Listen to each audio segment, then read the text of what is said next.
The silence in the living room was not empty. It was heavy, suffocating, and tasted of stale cigarette smoke and impending ruin. I stood in the corner, deep in the shadows cast by the singular flickering lamp that my father hadn't bothered to change in 3 months. I wasn't hiding exactly. I was observing. It was a habit I had picked up during my years studying art history and appraisal. The ability to stand back, look at a composition, and find the crack in the varnish, the fake signature, the flaw that devalued the entire piece. Tonight, the flaw was sitting on the stained beige sofa, wringing his hands until the knuckles turned white. My father, Thomas Evans. The front door had not been kicked in. There were no shouts, no breaking glass. The arrival of Anthony Ravellini was far more terrifying than any Hollywood dramatization of a mob hit. He had simply walked in. The lock on our front door hadn't even clicked. It had yielded to his security team as if it knew better than to resist. Now, Anthony Ravellini sat in my father's armchair, the only piece of furniture that wasn't falling apart. He looked out of place. His suit was dark charcoal, tailored to a precision that made the peeling wallpaper of our living room look even more pathetic. He didn't look like a thug. He looked like a CEO of a Fortune 500 company, except for the air around him. It was cold, pressurized. He had dark hair kept short and professional, and his eyes were a dark brown that absorbed the dim light rather than reflecting it. There were no scars on his face, no broken nose, nothing to suggest he did the dirty work himself. That was what made him dangerous. He didn't have to. 2 men stood by the door. Statues. They hadn't blinked since they entered. "Thomas," Ravellini said. His voice was a low baritone, smooth and devoid of anger. It was the voice of a man discussing the weather, not a debt that could end a life. "We are past the point of negotiation." The deadline was noon. My father made a sound that was half sob, half gasp.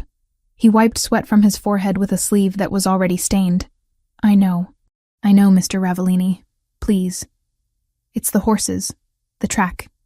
It was a sure thing. I just need another week. 2 days. Give me 2 days and I can turn it around." I watched Ravellini's hand. He tapped his index finger once on the armrest. That was the only sign of irritation. "You have had 3 months extensions. You have borrowed from the loan sharks to pay the interest on the principal you owe me. You are drowning, Thomas, and I am not a lifeguard." I shifted my weight slightly. The floorboard beneath me creaked. Ravellini's head snapped toward my corner. It was a predatory movement, sharp and precise. For a second, I thought he was going to pull a weapon, but he just narrowed those dark eyes. I held my breath. I had hoped to remain a ghost in this transaction, a witness to the inevitable end of my father's chaotic life. I had my bag packed upstairs.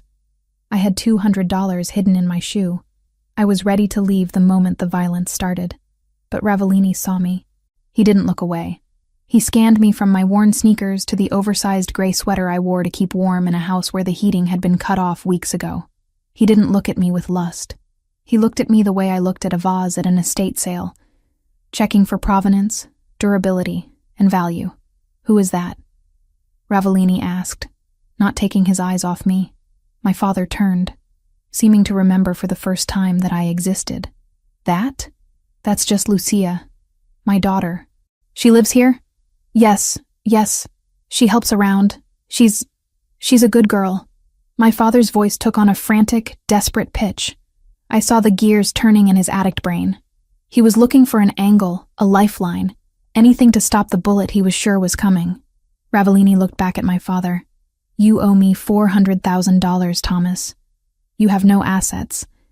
This house is mortgaged to the hilt and rotting from the inside out. Your car has been repossessed. You have nothing." I have... My father looked around the room wildly. His eyes landed on the television, then the broken stereo, and then, inevitably, they landed back on me. A cold pit opened in my stomach. I knew that look. It was the same look he gave his wedding ring before he pawned it. It was the look of a man who had stripped away every layer of morality to feed the beast of his addiction. "I have no money," Father cried out, his voice cracking. He scrambled off the sofa, falling to his knees. It was a humiliating display. "I have no money, Mr. Ravellini. But look at her." He pointed a shaking finger at me. Lucia. She's young. She's smart. College educated. She can work. She can be whatever you need. My father crawled 2 inches closer to the immaculate shoes of the mafia boss. She'll serve as payment. Take her. Take her and wipe the slate clean. Please. The silence that followed was absolute. I didn't gasp. I didn't scream. I felt a strange, icy calm settle over me. Perhaps I had always known it would end this way. Thomas Evans had sold my mother's jewelry, my college fund, and his own dignity. Selling me was just the final liquidation of his inventory. Ravellini didn't speak immediately. He turned his head slowly back to me. He stood up. He was tall, over 6 feet, filling the cramped room with an overwhelming masculine presence. He walked toward me, crossing the stained carpet. I didn't back away. I refused to cower. If I was to be sold like cattle, I would at least stand like a human being. I lifted my chin, meeting his gaze. Up close, he smelled of expensive cologne, sandalwood, and cold winter air. "How old are you?" he asked. 23, I answered. My voice was steady. "Good. Did you know about the debt?" "I manage his mail," I said coldly. "I know about the 400,000 to you. I know about the 50,000 to the bank. I know about the 3 liens on the house." He raised an eyebrow. "And yet you stayed. I had nowhere else to go." Yet. Ravellini studied my face. He seemed to be looking for fear, tears, or hysteria. He found none. He reached out, his hand hovering near my face. I didn't flinch, though every instinct in my body screamed at me to run. He took a strand of my dark blonde hair between his fingers, examining the texture, then let it drop. He turned back to my father, who was still on his knees, panting like a dog waiting for a scrap. "A debt of 400,000 is a heavy price for one person," Ravellini said deeply.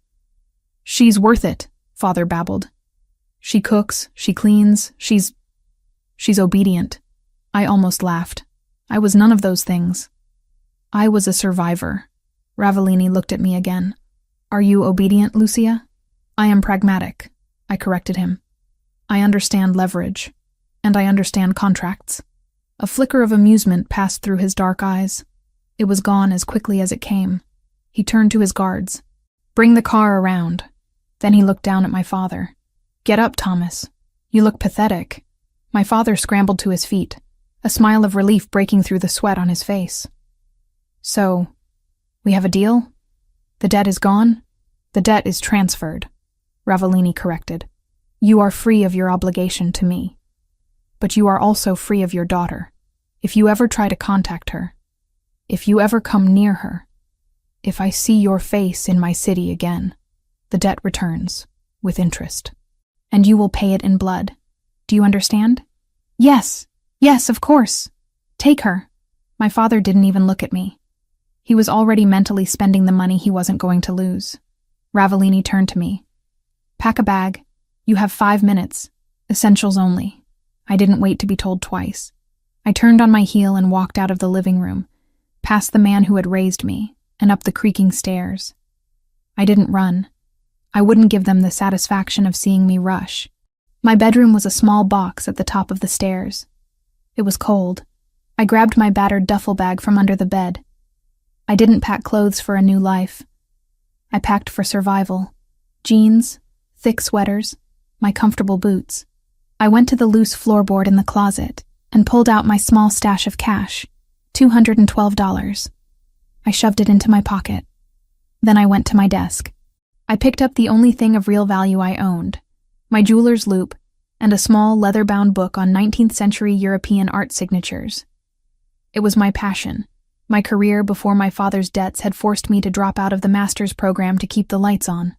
I wrapped the loupe in a sock and tucked it deep into the bag. I looked around the room. There were no posters, no memories I wanted to keep. This house had been a prison of anxiety for years. Every phone ring made me jump. Every knock at the door made me sick. Leaving it didn't feel like being captured. It felt like being cut loose from an anchor that was dragging me to the bottom of the ocean. I zipped the bag. It was light. My entire life weighed less than 20 pounds. When I came back downstairs, Ravellini was checking his watch. A Patek Philippe, genuine, platinum casing. I filed that information away automatically. 4 minutes, he noted. Efficient. I don't have much to mourn, I said. My father was standing by the window, peeking out at the street, probably making sure the neighbors weren't watching. He turned as we headed for the door. Lucia, he said, trying to summon some fatherly tone. You be good for Mr. Ravellini. You do what he says. It's for the best. You understand, right? I did this for us. I stopped. I was 3 feet from the door. I turned to look at Thomas Evans one last time. I wanted to scream. I wanted to claw his eyes out for trading me like a used car. But anger required energy, and I needed every ounce of energy for what was coming next. You did this for yourself, I said, my voice dead of all emotion. Don't pretend this is a sacrifice, Thomas. You sold me to save your kneecaps. Now, honey, don't. I cut him off. The debt is paid. You have your life. I have mine. If I were you, I'd stop gambling. Next time, you won't have a daughter to barter with. I walked out the door into the biting cold of the night without waiting for his response. The air outside was crisp, hurting my lungs in a good way. A massive black SUV was idling at the curb. It wasn't just a car. It was a tank disguised as luxury. The windows were tinted so dark they looked like black holes. One of the guards opened the back door for me. I climbed in. The interior was a shock to the system. Cream leather, soft ambient lighting, and warmth that seeped into my bones immediately. It smelled of new leather and safety. Ravellini slid in beside me. The door closed with a heavy thud, sealing out the noise of the street, the wind, and my past. The lock engaged with a decisive click. As the car pulled away, merging smoothly into the traffic, the silence stretched between us. I kept my bag on my lap, hugging it against my chest like a shield. I looked out the window, watching the neighborhood I had grown up in blur into streaks of light. We were leaving the slums and heading toward the city skyline that glowed in the distance like a promised land. We need to establish the ground rules, Ravellini said. He didn't look at me. He was scrolling through something on a tablet that he had pulled from the seat pocket. I assume I don't get a vote, I said. You assume correctly. He locked the tablet screen and placed it down. He turned his body slightly toward me, dominating the space. You are not a guest, Lucia, but you are not a slave. I have no interest in forced labor, and I have even less interest in unwilling women. I exhaled, a breath I didn't realize I had been holding. Then what am I? You are collateral, he said simply. For the next 5 years, you belong to the Ravellini family. You will live in my home. You will be available when I require your presence. You will not leave the premises without an escort. You will not contact anyone from your previous life. You will disappear. Available for what? I asked, my grip tightening on my bag. Appearances, he said. Events, dinners. My world is built on perception. A man of my standing requires a certain domestic image to close specific deals. You are articulate. You are presentable. And according to your father, you are educated. You will play the role of my companion. And if I refuse, you won't, he said. It wasn't a threat. It was a statement of fact. Because you are smart. You saw the alternative back there. You know that living in a golden cage is preferable to drowning in a sewer. Your father would have sold you to someone far worse than me eventually. A pimp, a drug dealer, another bookie. With me, you will have food, clothes, safety, and luxury. All I ask in return is your time and your loyalty. 5 years, I repeated. 5 years. Then the contract is fulfilled, and you are free to go with a severance package that will let you start over anywhere in the world. It sounded like a business deal. Cold, transactional, logical. It was exactly the kind of language I understood. I have conditions, I said. One of the guards in the front seat shifted, likely surprised that the payment was speaking back. Ravellini just looked amused. You are in no position to negotiate, Lucia. I'm not negotiating the terms of my surrender, I said, meeting his eyes. I'm clarifying the job description. You said you have no interest in unwilling women. Does that mean my bed is my own? Ravellini's gaze dropped to my lips for a fraction of a second, then returned to my eyes. I do not rape, Lucia. I don't need to. If you are in my bed, it will be because you walked there yourself. Then I won't be in your bed, I said sharply. We shall see, he murmured, turning back to his tablet. But yes, your room is your sanctuary. As long as you respect my house, you will be safe within it. But understand this. Outside of those walls, you are a target. You are now associated with me. My enemies are your enemies. If you try to run, I won't have to hunt you down. Someone else will find you first, and they will use you to get to me. And they will not be as polite as I am. The reality of his words settled over me. I wasn't just a prisoner. I was a piece on a chessboard. I won't run, I said. I have nothing to run back to. Good. The car slowed down as we approached the city center. The buildings grew taller, blocking out the stars. We were entering his world now. The world of steel, glass, and blood. I looked at the profile of the man who now owned the next 5 years of my life. He was terrifying, yes. But looking at the clean line of his jaw and the calm intelligence in his eyes, I realized something strange. For the first time in 10 years, I wasn't wondering where my next meal was coming from. I wasn't wondering if the electricity would be cut off. The fear of the unknown was there, but the fear of poverty, the grinding, humiliating fear that had defined my existence, was gone. My father had sold me to save himself.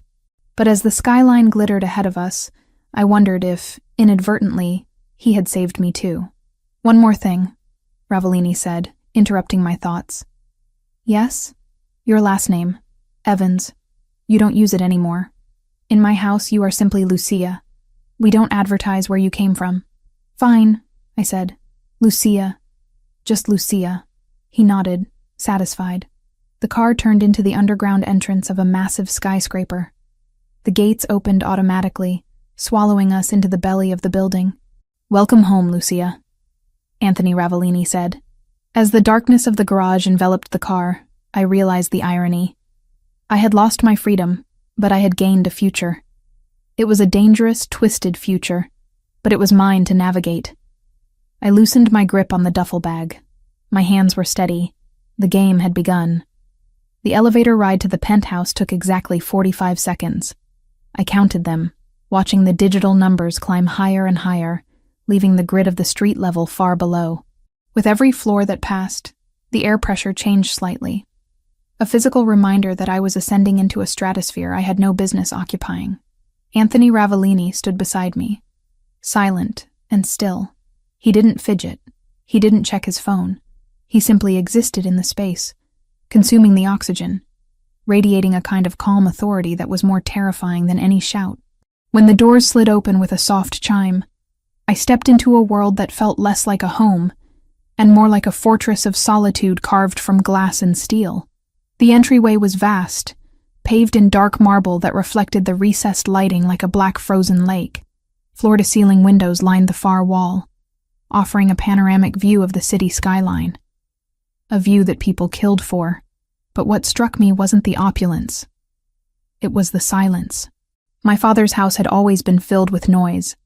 The hum of the refrigerator that was dying, the rattle of the pipes, the muttering of a man losing his mind to addiction.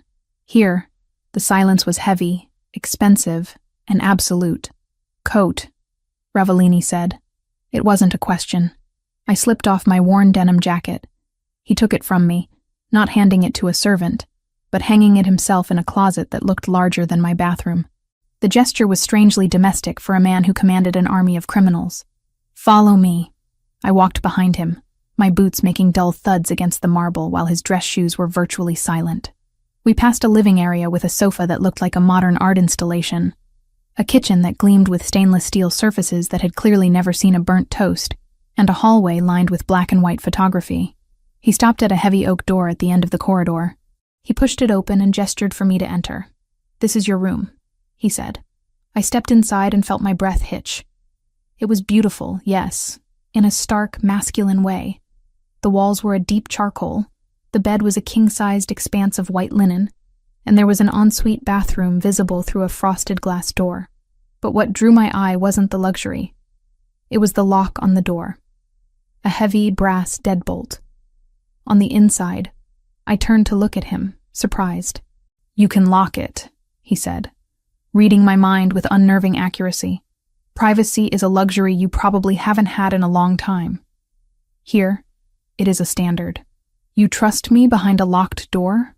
I asked, gripping the strap of my duffel bag. "I have the master key, Lucia. But I won't use it unless I have reason to believe you are harming yourself or planning something stupid. As I told you in the car, I do not force entry.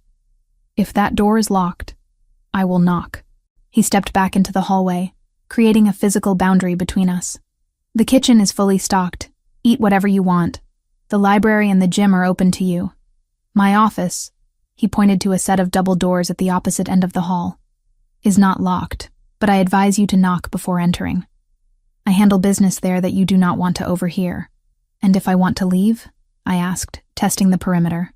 "The elevator requires a biometric scan or a code. You have neither. The fire escape is alarmed and monitored by a security team in the lobby. If you trigger it, 3 men with very little patience will be up here in 90 seconds. Don't test them." His eyes were dark, serious, devoid of cruelty but full of warning. "Sleep," he ordered. "Tomorrow we will discuss your schedule. I have a tailor coming at 10 to measure you." "A tailor? You represent the Ravellini family now. Your current wardrobe is—" He glanced at my jeans, which had a patch on the knee. "Insufficient." With that, he turned and walked away. I watched him disappear into the shadows of the living room, then I closed the door. I turned the lock.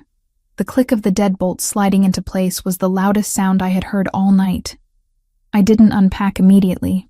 I sat on the edge of the bed, the mattress sinking perfectly under my weight, supporting me in a way I wasn't used to. I looked around the room. It was warm. The thermostat on the wall read 72 degrees. For the first time in 3 winters, I didn't have to sleep in 2 hoodies. I went into the bathroom. The shower was a waterfall style, enclosed in glass. I turned the handle, and hot water, instantly hot, not lukewarm after 10 minutes of running, poured out. I stripped off my clothes, the layers of grime and stress from the confrontation at my father's house peeling away.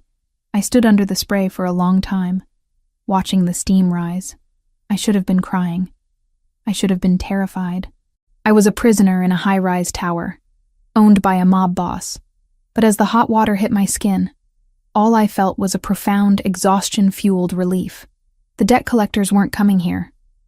The phone wasn't going to ring with threats. For the next 5 years, I was a bird in a cage. Yes. But the cage was bulletproof, and the hawk guarding it was the most dangerous predator in the sky. I dried off with a towel that was thicker than my winter coat and climbed into the bed. I thought I would lie awake for hours, plotting my escape or analyzing my fate. But the moment my head hit the pillow, my body shut down. It recognized safety, even if my mind hadn't accepted it yet. I slept dreamlessly, a deep, comatose slumber that belonged to the dead or the saved. I woke up to light streaming through the blackout curtains I had failed to close completely. The clock on the bedside table read 8:30 a.m. Panic flared for a microsecond. I was late for work, late for the shift at the antique shop that paid me under the table. Before reality crashed back in, I didn't have a job anymore. I had a role. I dressed in the cleanest clothes I had left, black leggings and a gray oversized sweater. I brushed my hair, pulling it back into a severe bun. I looked in the mirror. My hazel eyes looked clearer than they had in months. The dark circles were still there, but they were lighter. I unlocked my door and stepped out into the penthouse. It was silent. "Mr. Ravellini?" I called out softly. No answer. I walked to the kitchen. There was a pot of coffee on the counter, still hot, with a note beside it written in sharp, angular handwriting. "I am in meetings until noon. Eat." I poured a cup. It was black, strong, and tasted like beans that were ground 10 seconds ago. I opened the fridge. It was absurd. Rows of organic produce, imported cheeses, sparkling water, steaks. I grabbed an apple and a piece of cheddar, eating standing up, leaning against the marble island. I was bored. My entire life for the last 5 years had been a hustle, survival. Every minute was accounted for. Working, studying, hiding, managing my father. Now, I had nothing. Time stretched out before me like a vast, empty desert. I explored. The living room had books, but they were mostly architectural digests or business biographies. I walked to the window and looked down at the city. From up here, the people looked like ants. I wondered if my father was down there, already placing bets with the money he didn't have to pay Ravellini anymore. The thought made my stomach turn, so I pushed it away. I found myself drawn to the double doors at the end of the hall. The office. He had said it wasn't locked. He had advised me to knock. But he also said he was in meetings until noon, which implied he wasn't in there right now. My curiosity was a physical itch. I needed to know who this man was. Was he a brute with money, or something else? I turned the handle. It opened silently. The office was magnificent. It smelled of old paper, leather, and cigar smoke. One wall was entirely glass overlooking the harbor. The other walls were lined with mahogany bookshelves filled with leather-bound volumes, legal texts, history, philosophy. Not decoration. These books looked red. The spines were cracked. Some had bookmarks sticking out. But what stopped me dead in my tracks was the painting hanging behind the massive ebony desk. I walked toward it, my coffee forgotten on a side table. It was a landscape, oil on canvas. Pastoral scene, mid-18th century style. A group of shepherdesses by a stream. Ruined classical architecture in the background, bathed in a golden, hazy light. It was framed in an ornate, gilded frame that screamed museum quality. I narrowed my eyes. I reached into my pocket. I had transferred my jeweler's loop from my bag to my sweater this morning out of habit. It was my security blanket. I brought it to my eye and leaned in close, dangerously close to the canvas. I studied the brushwork on the foliage in the lower left quadrant. I examined the crackler, the network of fine cracks that appear in old varnish. It's wrong, I whispered to myself. The technique was good. Exceptional, even. It mimicked the layering of the French Rococo masters perfectly. But the blue pigment in the shepherdess's skirt, it was too vibrant, too stable. In a painting of this age, the lapis lazuli would have degraded slightly, or the binding medium would have yellowed it to a distinct greenish hue. This blue was punching me in the face, and the signature in the corner. I was so absorbed in the analysis, tracing the flow of the brush strokes with my gaze, that I didn't hear the door open. I didn't hear the footsteps on the thick Persian rug. I thought I told you to knock. The voice was low, vibrating through the room like a bass note. I froze. I didn't jump, but my heart hammered a frantic rhythm against my ribs. I straightened up slowly, turning to face him. Anthony Ravellini stood in the doorway. He wasn't wearing his suit jacket. His white dress shirt was unbuttoned at the collar, sleeves rolled up to his elbows, revealing forearms that were thick with muscle and dusted with dark hair. He looked less like a CEO now and more like a man who had been strangling problems all morning. He didn't look angry. He looked assessing. He walked toward me, closing the distance until he was standing behind his desk, and I was standing in front of it, like a naughty schoolgirl called to the principal's office. I apologize, I said, keeping my voice steady. The door was open. I was curious. Curiosity killed the cat, Lucia, but satisfaction brought it back. I countered instinctively. His eyes narrowed slightly. He looked at the painting, then back at me. He noticed the jeweler's loop clutched in my hand. "What are you doing?" he asked. "Searching for a safe behind the canvas?" "No, I was looking at the pigment." "The pigment?" He crossed his arms over his chest. The biceps strained against the white fabric. "And what did the pigment tell you?" I hesitated. This was a man who prided himself on control, on perfection. Telling him he had been duped might not be the smartest survival strategy, but lying to him felt more dangerous. He was a man who smelled deceit. "It told me that you overpaid," I said. The silence that followed was thick. Anthony didn't blink. "Explain." I took a breath and stepped back toward the painting, pointing with the hand that held the loop. "This is supposed to be a Fragonard, correct? Or at least a rigorous imitation from his workshop. It was sold to me as a Fragonard." authenticated by 2 experts in London. Your experts are either incompetent or on the payroll of the seller, I said. Look here. I pointed to the blue skirt of the central figure. The blue is consistent with synthetic ultramarine. That wasn't invented until 1826. Fragonard died in 1806. Unless he was a time traveler, he didn't paint this. Anthony walked around the desk. He came to stand right beside me. He was close enough that I could feel the heat radiating off him. He wasn't looking at me. He was looking where I pointed. Go on, he said softly. The crackler. I continued, my professional confidence overriding my fear. See this pattern? It's uniform. Too uniform. Natural aging cracks are random, influenced by the wooden stretcher bars and humidity changes. These cracks look like they were induced by baking the canvas or using a chemical crackle varnish. And the brushwork here. I hovered my finger over the trees. It's too hesitant. The master painted with speed, with confidence. This artist was copying. They were careful. You can see where they lifted the brush to check their work against the original. I lowered my hand and looked up at him. He was staring at the painting with a look of intense concentration. It's a fake, I concluded. A very expensive, very beautiful fake. Probably late 19th century.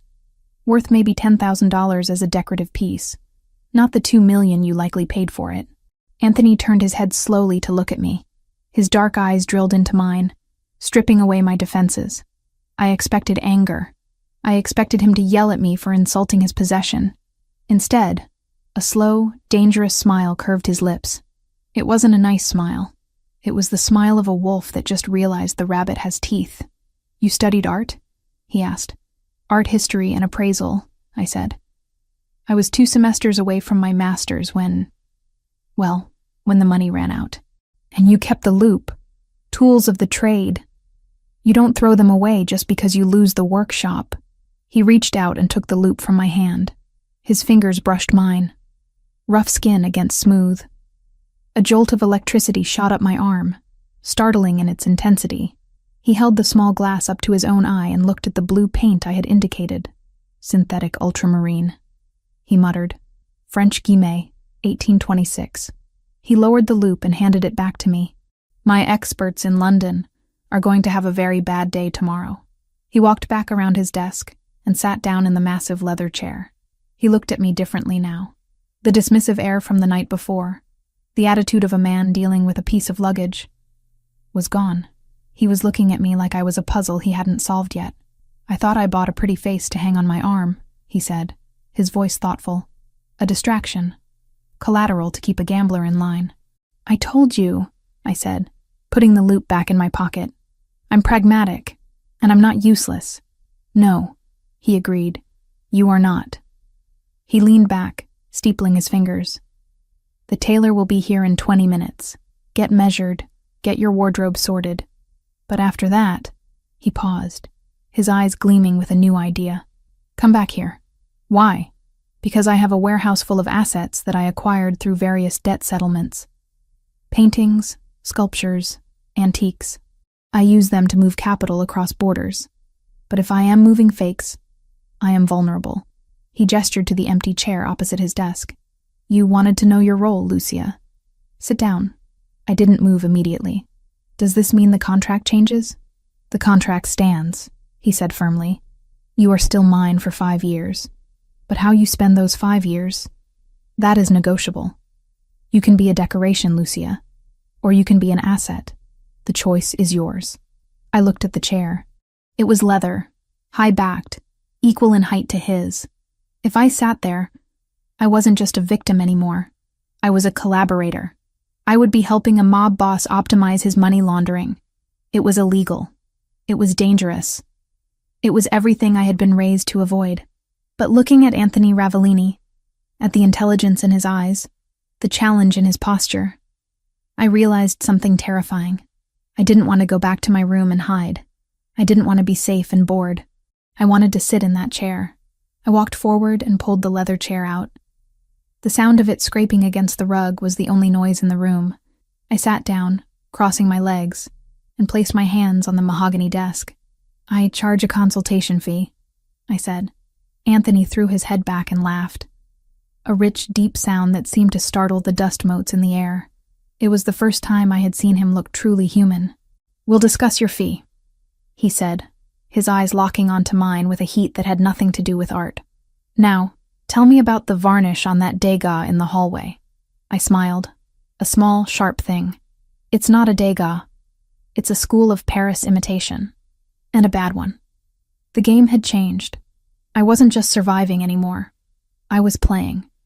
And for the first time in my life, I held cards that actually mattered. The cage was still there, but the door was wide open, and the hawk was inviting me to fly. "Tell me everything," Anthony commanded. And I did. 3 weeks had passed since I traded the peeling wallpaper of my father's living room for the panoramic views of Anthony Ravellini's penthouse. 3 weeks of silence, luxury, and a strange, exhilarating kind of work. The transition from captive to consultant had been seamless, almost terrifyingly so. I wasn't scrubbing floors or serving drinks. I was doing exactly what I had been trained to do in university, only the stakes were no longer grades or academic approval. They were millions of dollars in illicit capital. I sat at the mahogany desk in the library, a space that had quickly become my command center. Spread out before me were photographs, provenance documents, and shipping manifests. Anthony had given me access to the dead inventory, a collection of art and antiques acquired by the family over the last decade as payments for debts. Most of it was garbage. Gaudy statues, replicas sold to idiots, paintings by up-and-coming artists who never came up. But hidden in the pile were gems. And my job was to separate the wheat from the chaff, and more importantly, to identify the high-quality fakes that could be passed off as originals to less discerning buyers in the European black market. I picked up a file on a set of Ming Dynasty vases. My loupe was already in my hand. I didn't need to look hard to see the modern kiln marks on the base in the photograph. Fake. But good fakes. Trash? The voice came from the doorway. I didn't flinch. I had learned the rhythm of Anthony's footsteps. Heavy, deliberate, rhythmic. I looked up. Anthony was leaning against the doorframe, watching me. The late afternoon sun cast long shadows across the Persian rug, but he seemed to absorb the light rather than reflect it. He was wearing a navy suit today, the jacket unbuttoned, his tie slightly loosened. He looked tired, but his eyes were sharp. "Not trash," I corrected, tapping the photo. "Deceptive. These vases are late 20th century reproductions. The glaze is too consistent. But to an untrained eye, say, a drug runner in Miami looking to park some cash, they're worth 50 grand. To a museum, they're worth $50. Anthony walked into the room, stopping at the edge of the desk. He picked up the photo, studying it with that intensity that made me feel like he was dissecting the paper itself. "So we sell them to Miami," he concluded. "Market them as recovered heritage items," I suggested, keeping my voice professional. "Add a fake certificate of authenticity from a defunct Hong Kong gallery. I can draft one up by tonight, and you can ask for 80,000. A small smile touched his lips. It wasn't a nice smile, but it was an approving one. "You are dangerous, Lucia." "I'm efficient," I replied, closing the file. "You were losing money storing this junk.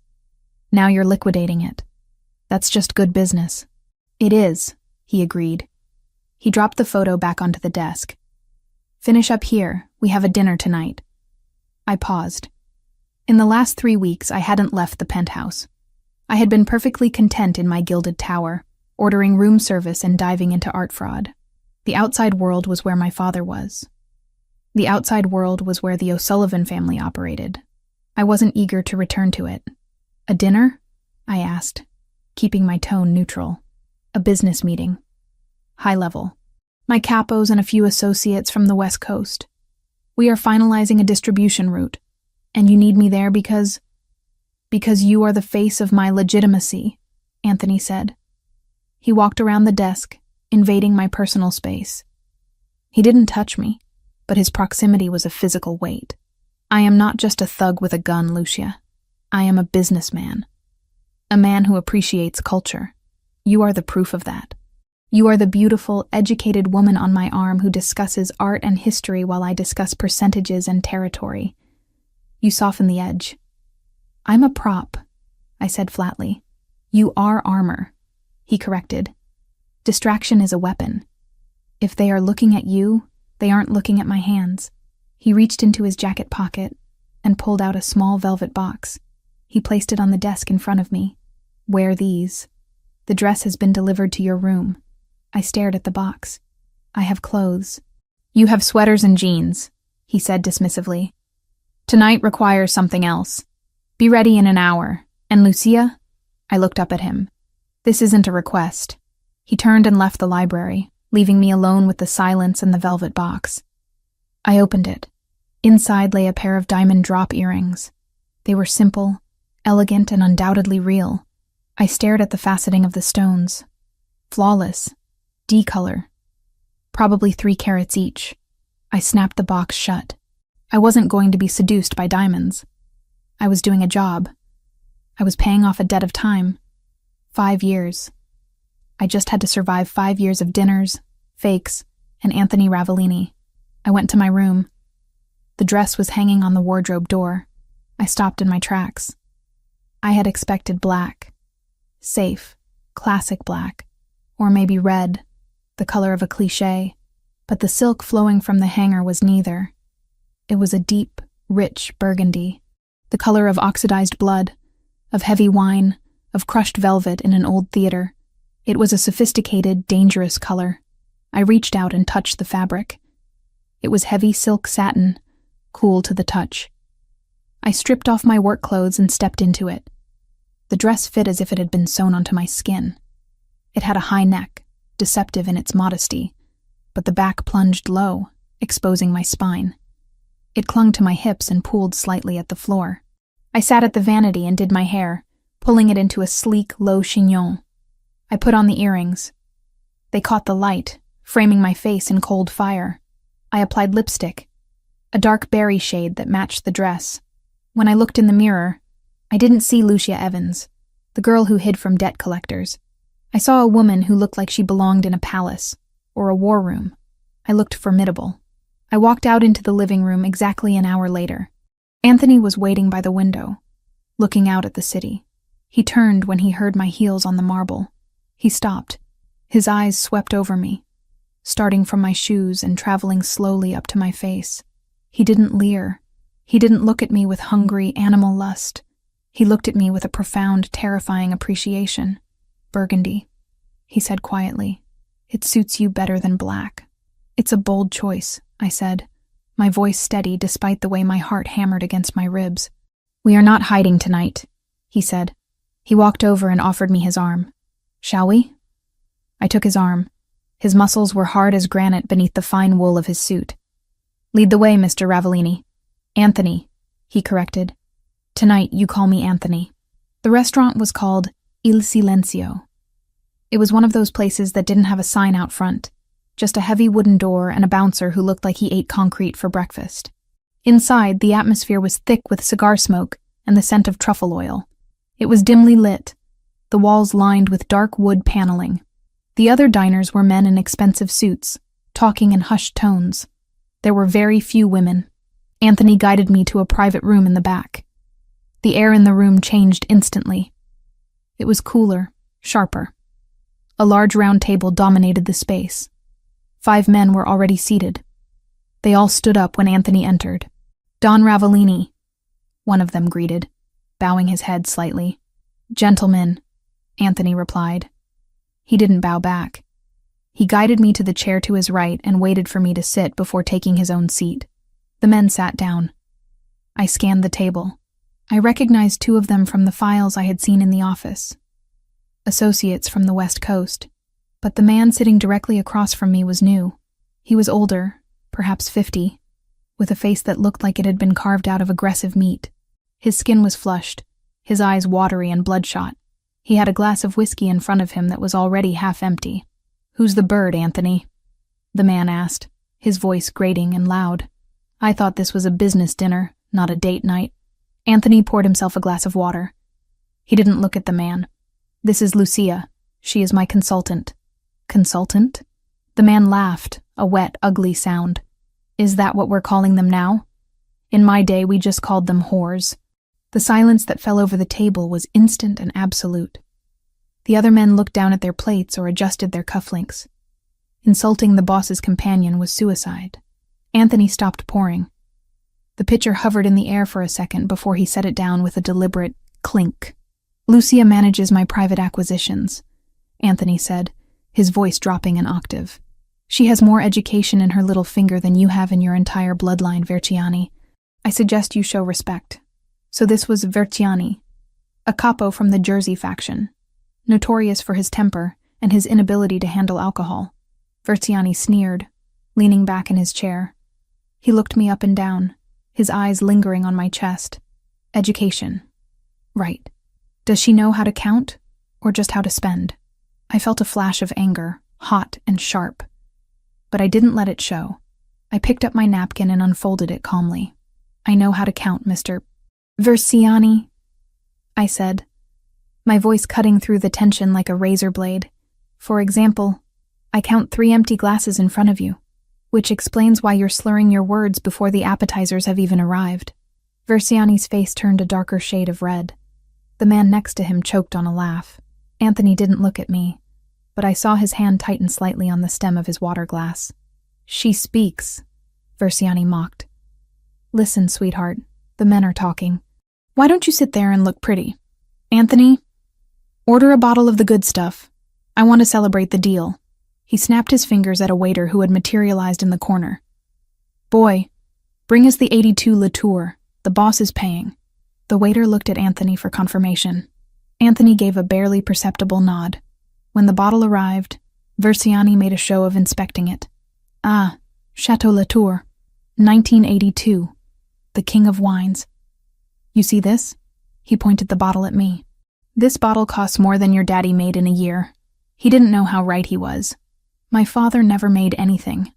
The waiter poured a splash into Verciani's glass for the tasting. Verciani swirled it aggressively, spilling a drop on the white tablecloth. He took a massive gulp, swishing it around his mouth like mouthwash. "Perfection," he announced. "Notes of leather and tobacco, smooth as silk. Pour it for everyone." The waiter moved to pour, but I raised my hand. "Wait," I said. Verciani slammed his glass down. "What now?" I looked at the bottle in the waiter's hand. I didn't need the loupe for this. "It's a fake," I said clearly. The room went dead silent again. Verciani stared at me, his mouth slightly open. "Excuse me?" He spat.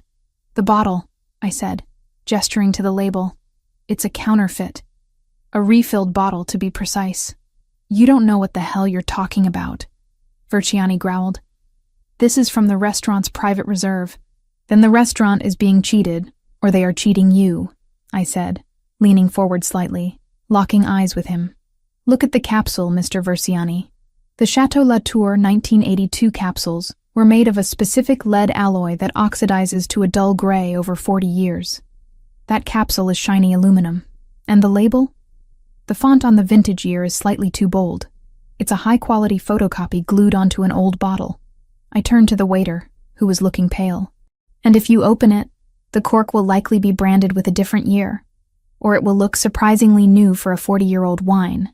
Am I right?" The waiter swallowed hard. I can check the cellar, madam. We have had issues with the supplier recently." I turned back to Verciani. "You just drank swill, probably a decent table wine mixed with a little brandy to fake the aging, and you called it perfection. You praised the notes of leather. The only leather here is the shoe you just put in your mouth." The man to Verciani's left let out a snort of laughter that he quickly turned into a cough. Anthony remained perfectly still, but there was a light in his eyes, a fierce, burning pride. Verciani was vibrating. The humiliation was total. He had been exposed as a fool in front of his peers by a woman he had dismissed as a whore. He stood up so fast his chair crashed backward onto the floor. "You little bitch," he roared. He lunged across the table. His hand, heavy, meaty, and fast, swung toward my face. I didn't have time to move. I flinched, bracing for the impact, closing my eyes. But the blow never landed. There was a dull thud of flesh hitting flesh, but not mine. I opened my eyes. Anthony was standing. He had moved with a speed that defied physics.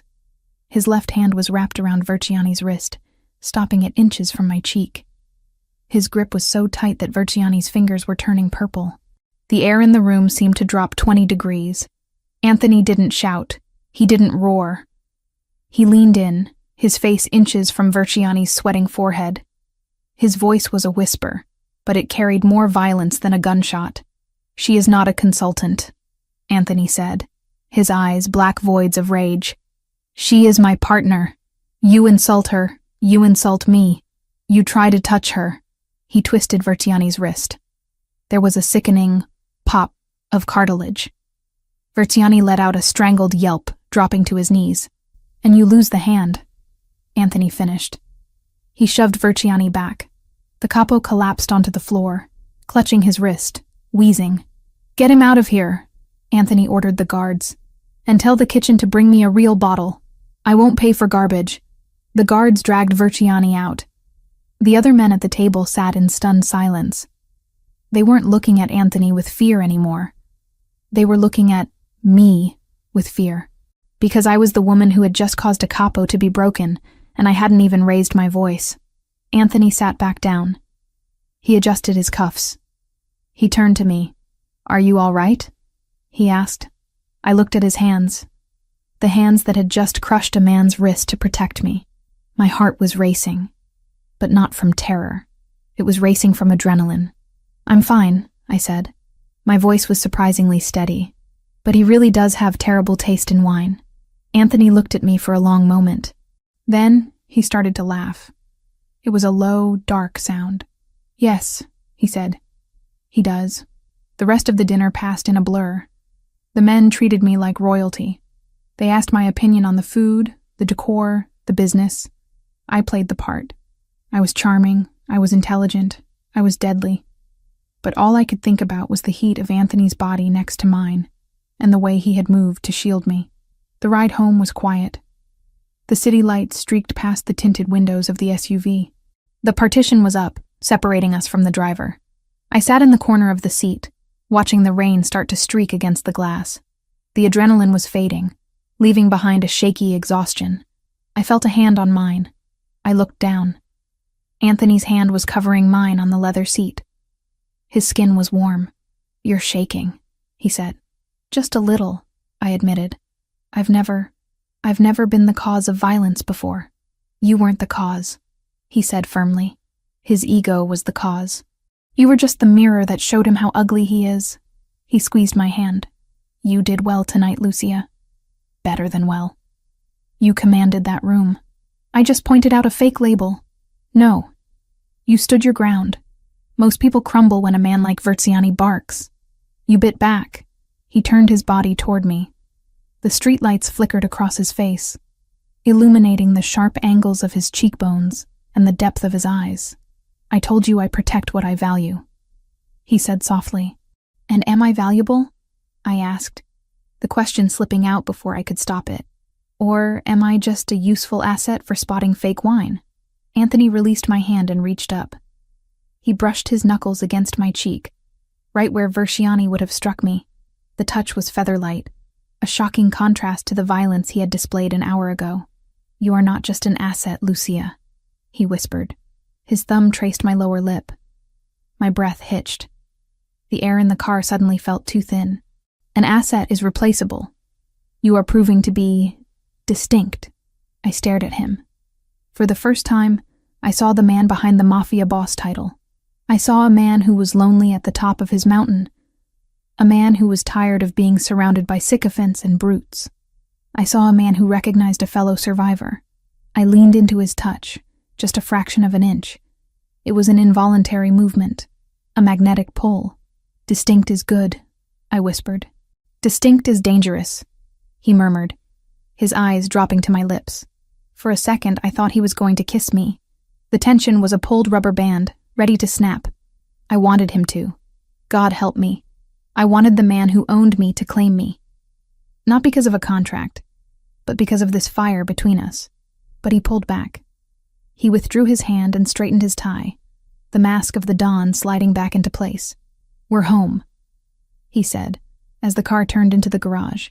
The moment was broken, but the energy remained. As we walked to the elevator, he didn't walk ahead of me. He walked beside me. I wasn't walking behind him anymore. Tonight had changed everything. I wasn't just the girl in the corner. I was the woman in burgundy who had brought a capo to his knees. And Anthony Ravellini was no longer just my captor. He was my partner in a dance I was just beginning to learn the steps to. I looked at my reflection in the elevator doors. The diamonds sparkled, cold and hard. But my eyes were burning. I had survived the dinner. I had survived Versiani, and looking at Anthony's profile as the doors opened to our penthouse, I realized the most dangerous thing of all. I was starting to like the view from the top, and I wasn't sure I ever wanted to come down. The invitation on the marble counter said, "The Whispering Hope Charity Gala," a name so sickly sweet it could only belong to an event run by the city's most ruthless tax evaders. It was the biggest night of the social season, a black tie affair where alliances were forged over caviar and reputations were destroyed with a whisper. For the first time in my life, I wasn't wondering how to sneak into such a world. I was expected to conquer it. I stood before the full-length mirror in my room, the silence of the penthouse wrapping around me like a second skin. The dress Anthony had commissioned for me was not merely a garment.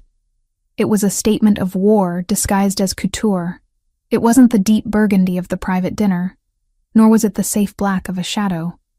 It was pale gold.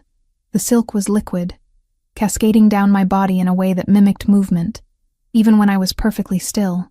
It caught the light of the chandelier and threw it back, softened, making my skin glow. The neckline was architectural, a sharp plunge that stopped just before indecency, held together by sheer engineering and confidence. The back was entirely open, exposing my spine to the cool air of the room. It was a dress that demanded attention. It was a dress that said I didn't need to hide in corners anymore. I adjusted the diamond drop earrings, the same ones from the dinner, and checked my reflection. The girl who had packed her life into a duffel bag under the gaze of a debt collector was gone. In her place stood a woman who knew the market value of a fake Renoir and the breaking point of a Jersey capo. A knock came at the door. 3 sharp raps. "Come in," I said, not turning away from the mirror. Anthony opened the door. He was wearing a tuxedo that fit him with lethal precision. The peak lapels were sharp enough to cut, the white shirt crisp against his tan skin. He looked like the prince of a dark kingdom, which, in many ways, he was. He stopped 2 steps into the room. I saw his reflection freeze in the glass.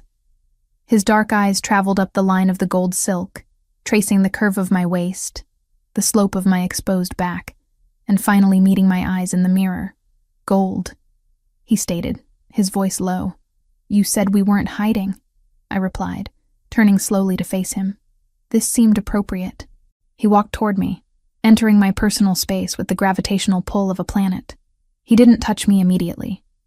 He let the tension build, that electric hum that had been growing between us since the night at Il Silencio.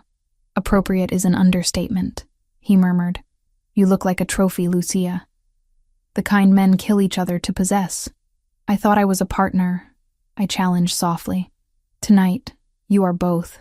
He reached out, his fingers brushing the bare skin of my arm. The contact sent a jolt straight to my core, but I held his gaze. "The O'Sullivans will be there. The Russos. The heads of the 5 families. They need to see you and think that I have captured the sun. They need to believe I am so powerful I can wear gold without fearing who might try to snatch it." "Let them try," I said. The words came out with a fierceness that surprised me. Anthony smiled, a rare, genuine expression that softened the hard lines of his face. "That is the spirit. But stay close to me. The sharks are circling tonight and they smell fresh blood." "I'm not blood," I said, picking up my clutch. "I'm the hook." He chuckled, offering his arm. "Then let's go fishing." The venue was the grand ballroom of the Pierre Hotel, a cavernous space dripping with crystal and old money. The air smelled of expensive lilies, heavy perfume, and the metallic tang of chilled champagne. A string quartet played in the corner, the music barely audible over the roar of 300 wealthy people pretending to like each other. Our entrance was exactly what Anthony had orchestrated. When we stepped onto the balcony overlooking the ballroom, heads turned. The murmur of conversation didn't stop, but it shifted. The pitch changed. I felt hundreds of eyes on the gold dress, on Anthony's hand resting possessively on the small of my back. We descended the grand staircase. I didn't look down at my feet. I looked straight ahead, scanning the room as Anthony had taught me. 3:00, Anthony whispered, his lips barely moving. Senator Mitchell, in his pocket for 10 years. 7:00, Don Russo, neutral but leaning towards our side. 12:00, the O'Sullivan table. I looked. The O'Sullivan table was the center of gravity for the opposition. Seated there was Patrick O'Sullivan, a man who looked like a bulldog stuffed into a suit, surrounded by his lieutenants and their wives. The women were draped in emeralds and sapphires, their expressions tight and watchful. They look unhappy, I noted. They lost a shipment last week, Anthony said casually. Customs seized it.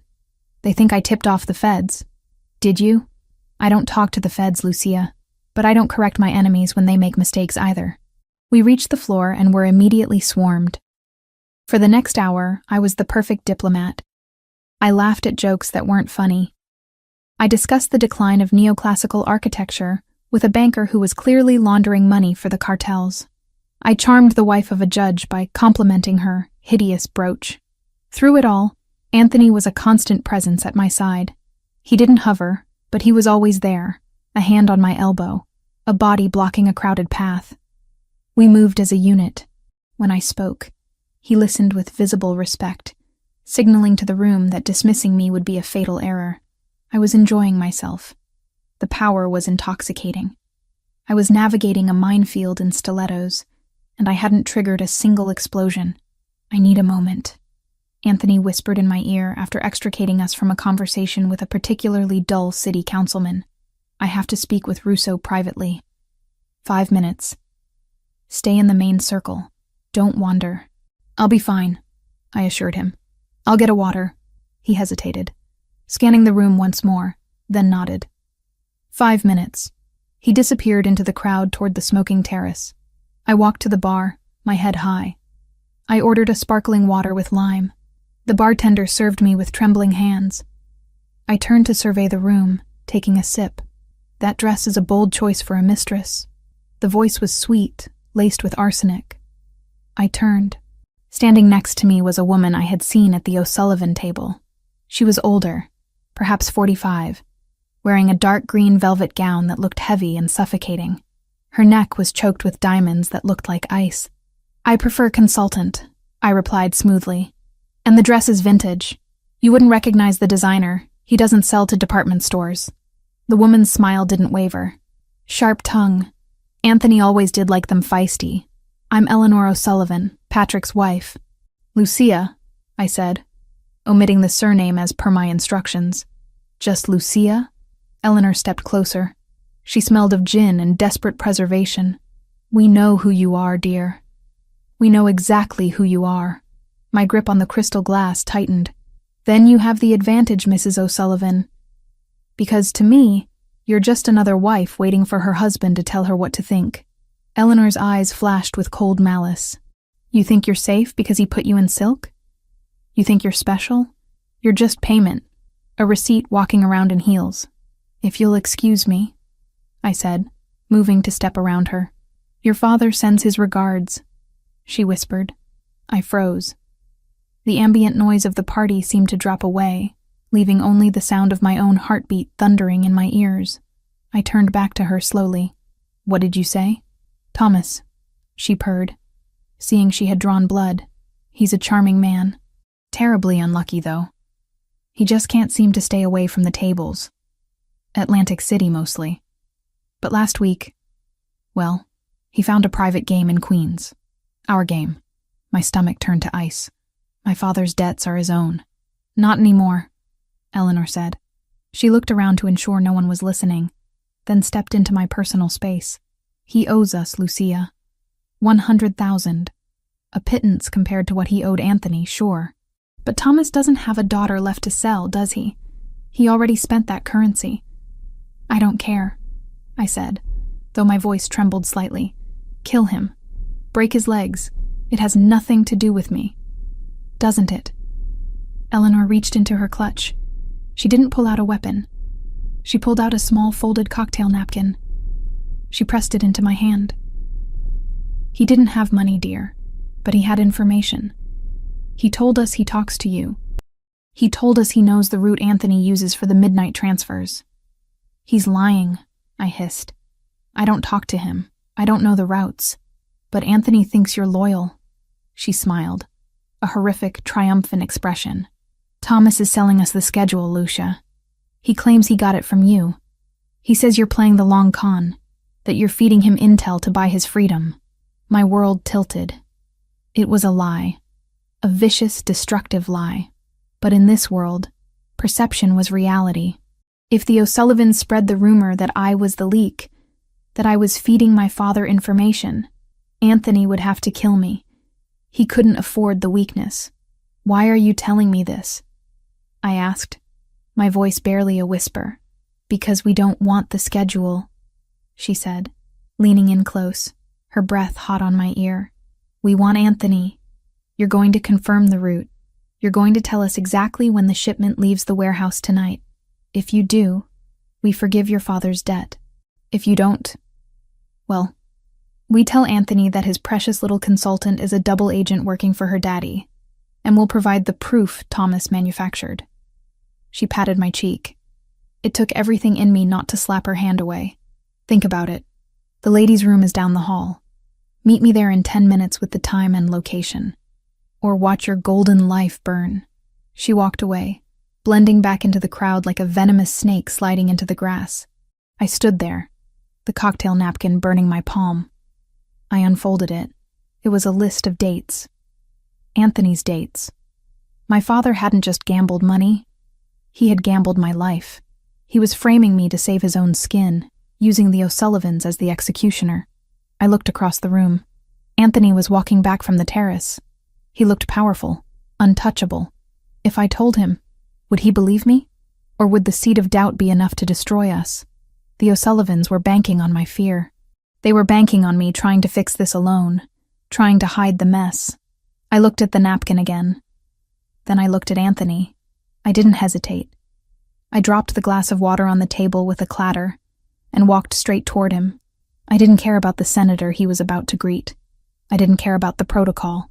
I cut through the crowd, my gold dress flowing like a banner of distress. Anthony saw me coming. His smile vanished instantly, replaced by a look of razor-sharp alert. He stepped away from the group he was approaching and met me halfway. "Lucia?" he asked, his hand instantly finding my waist. "What happened?"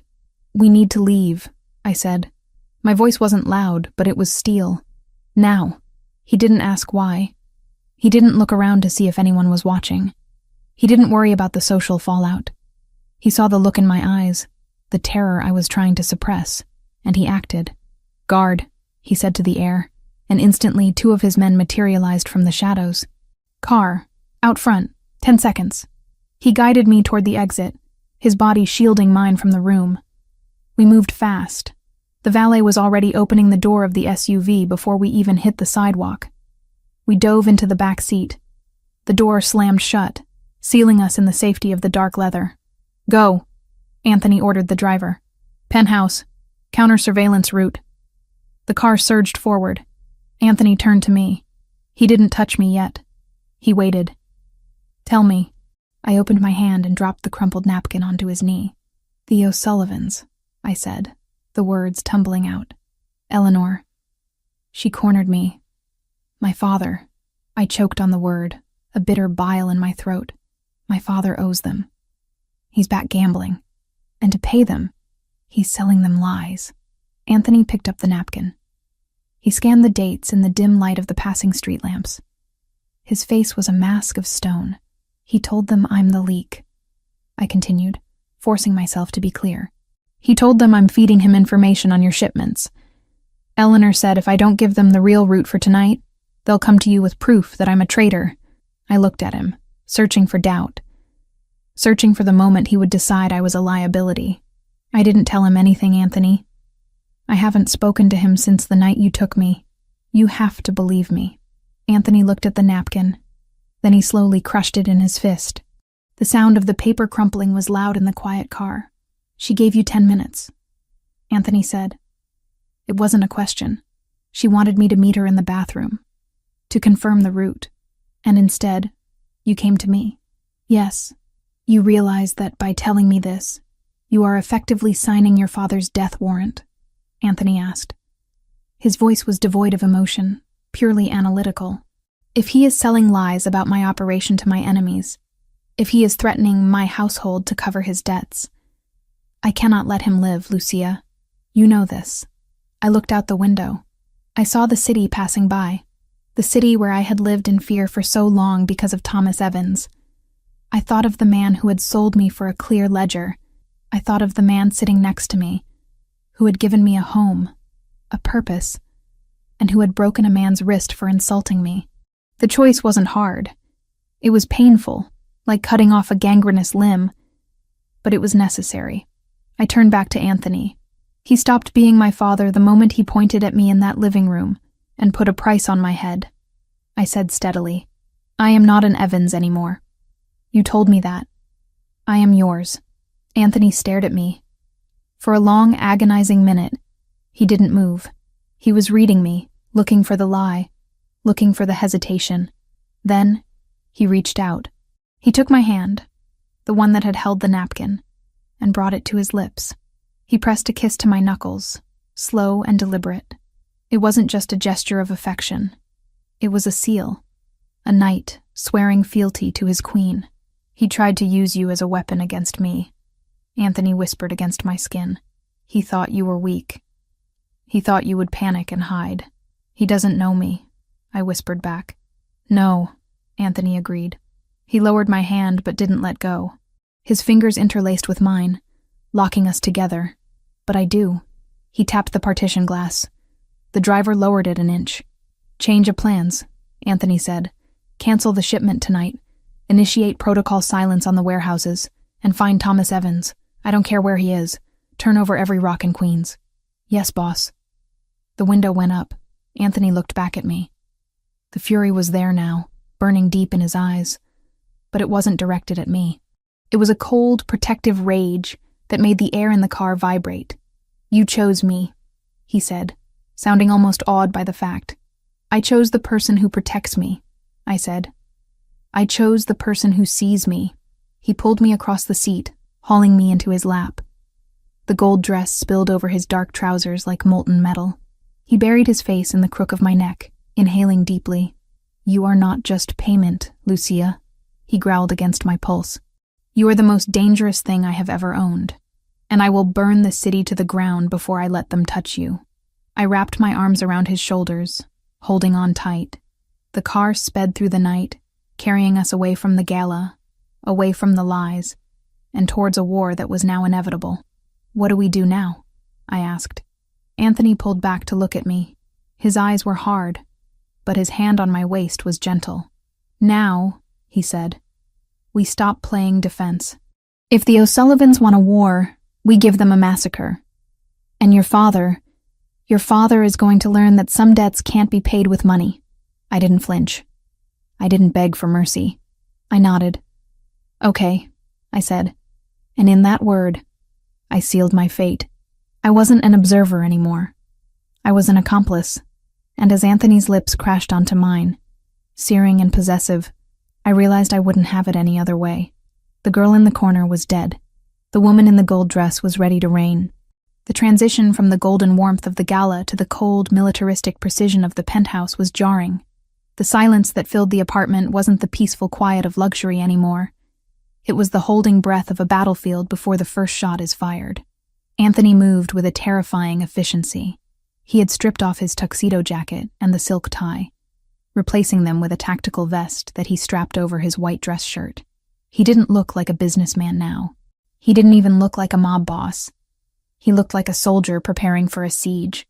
I stood by the kitchen island, still wearing the gold dress, though I felt ridiculous in it now. The silk felt too thin, too fragile for the reality that had just crashed into our lives. "The perimeter is sealed," Anthony said, checking the magazine of a handgun.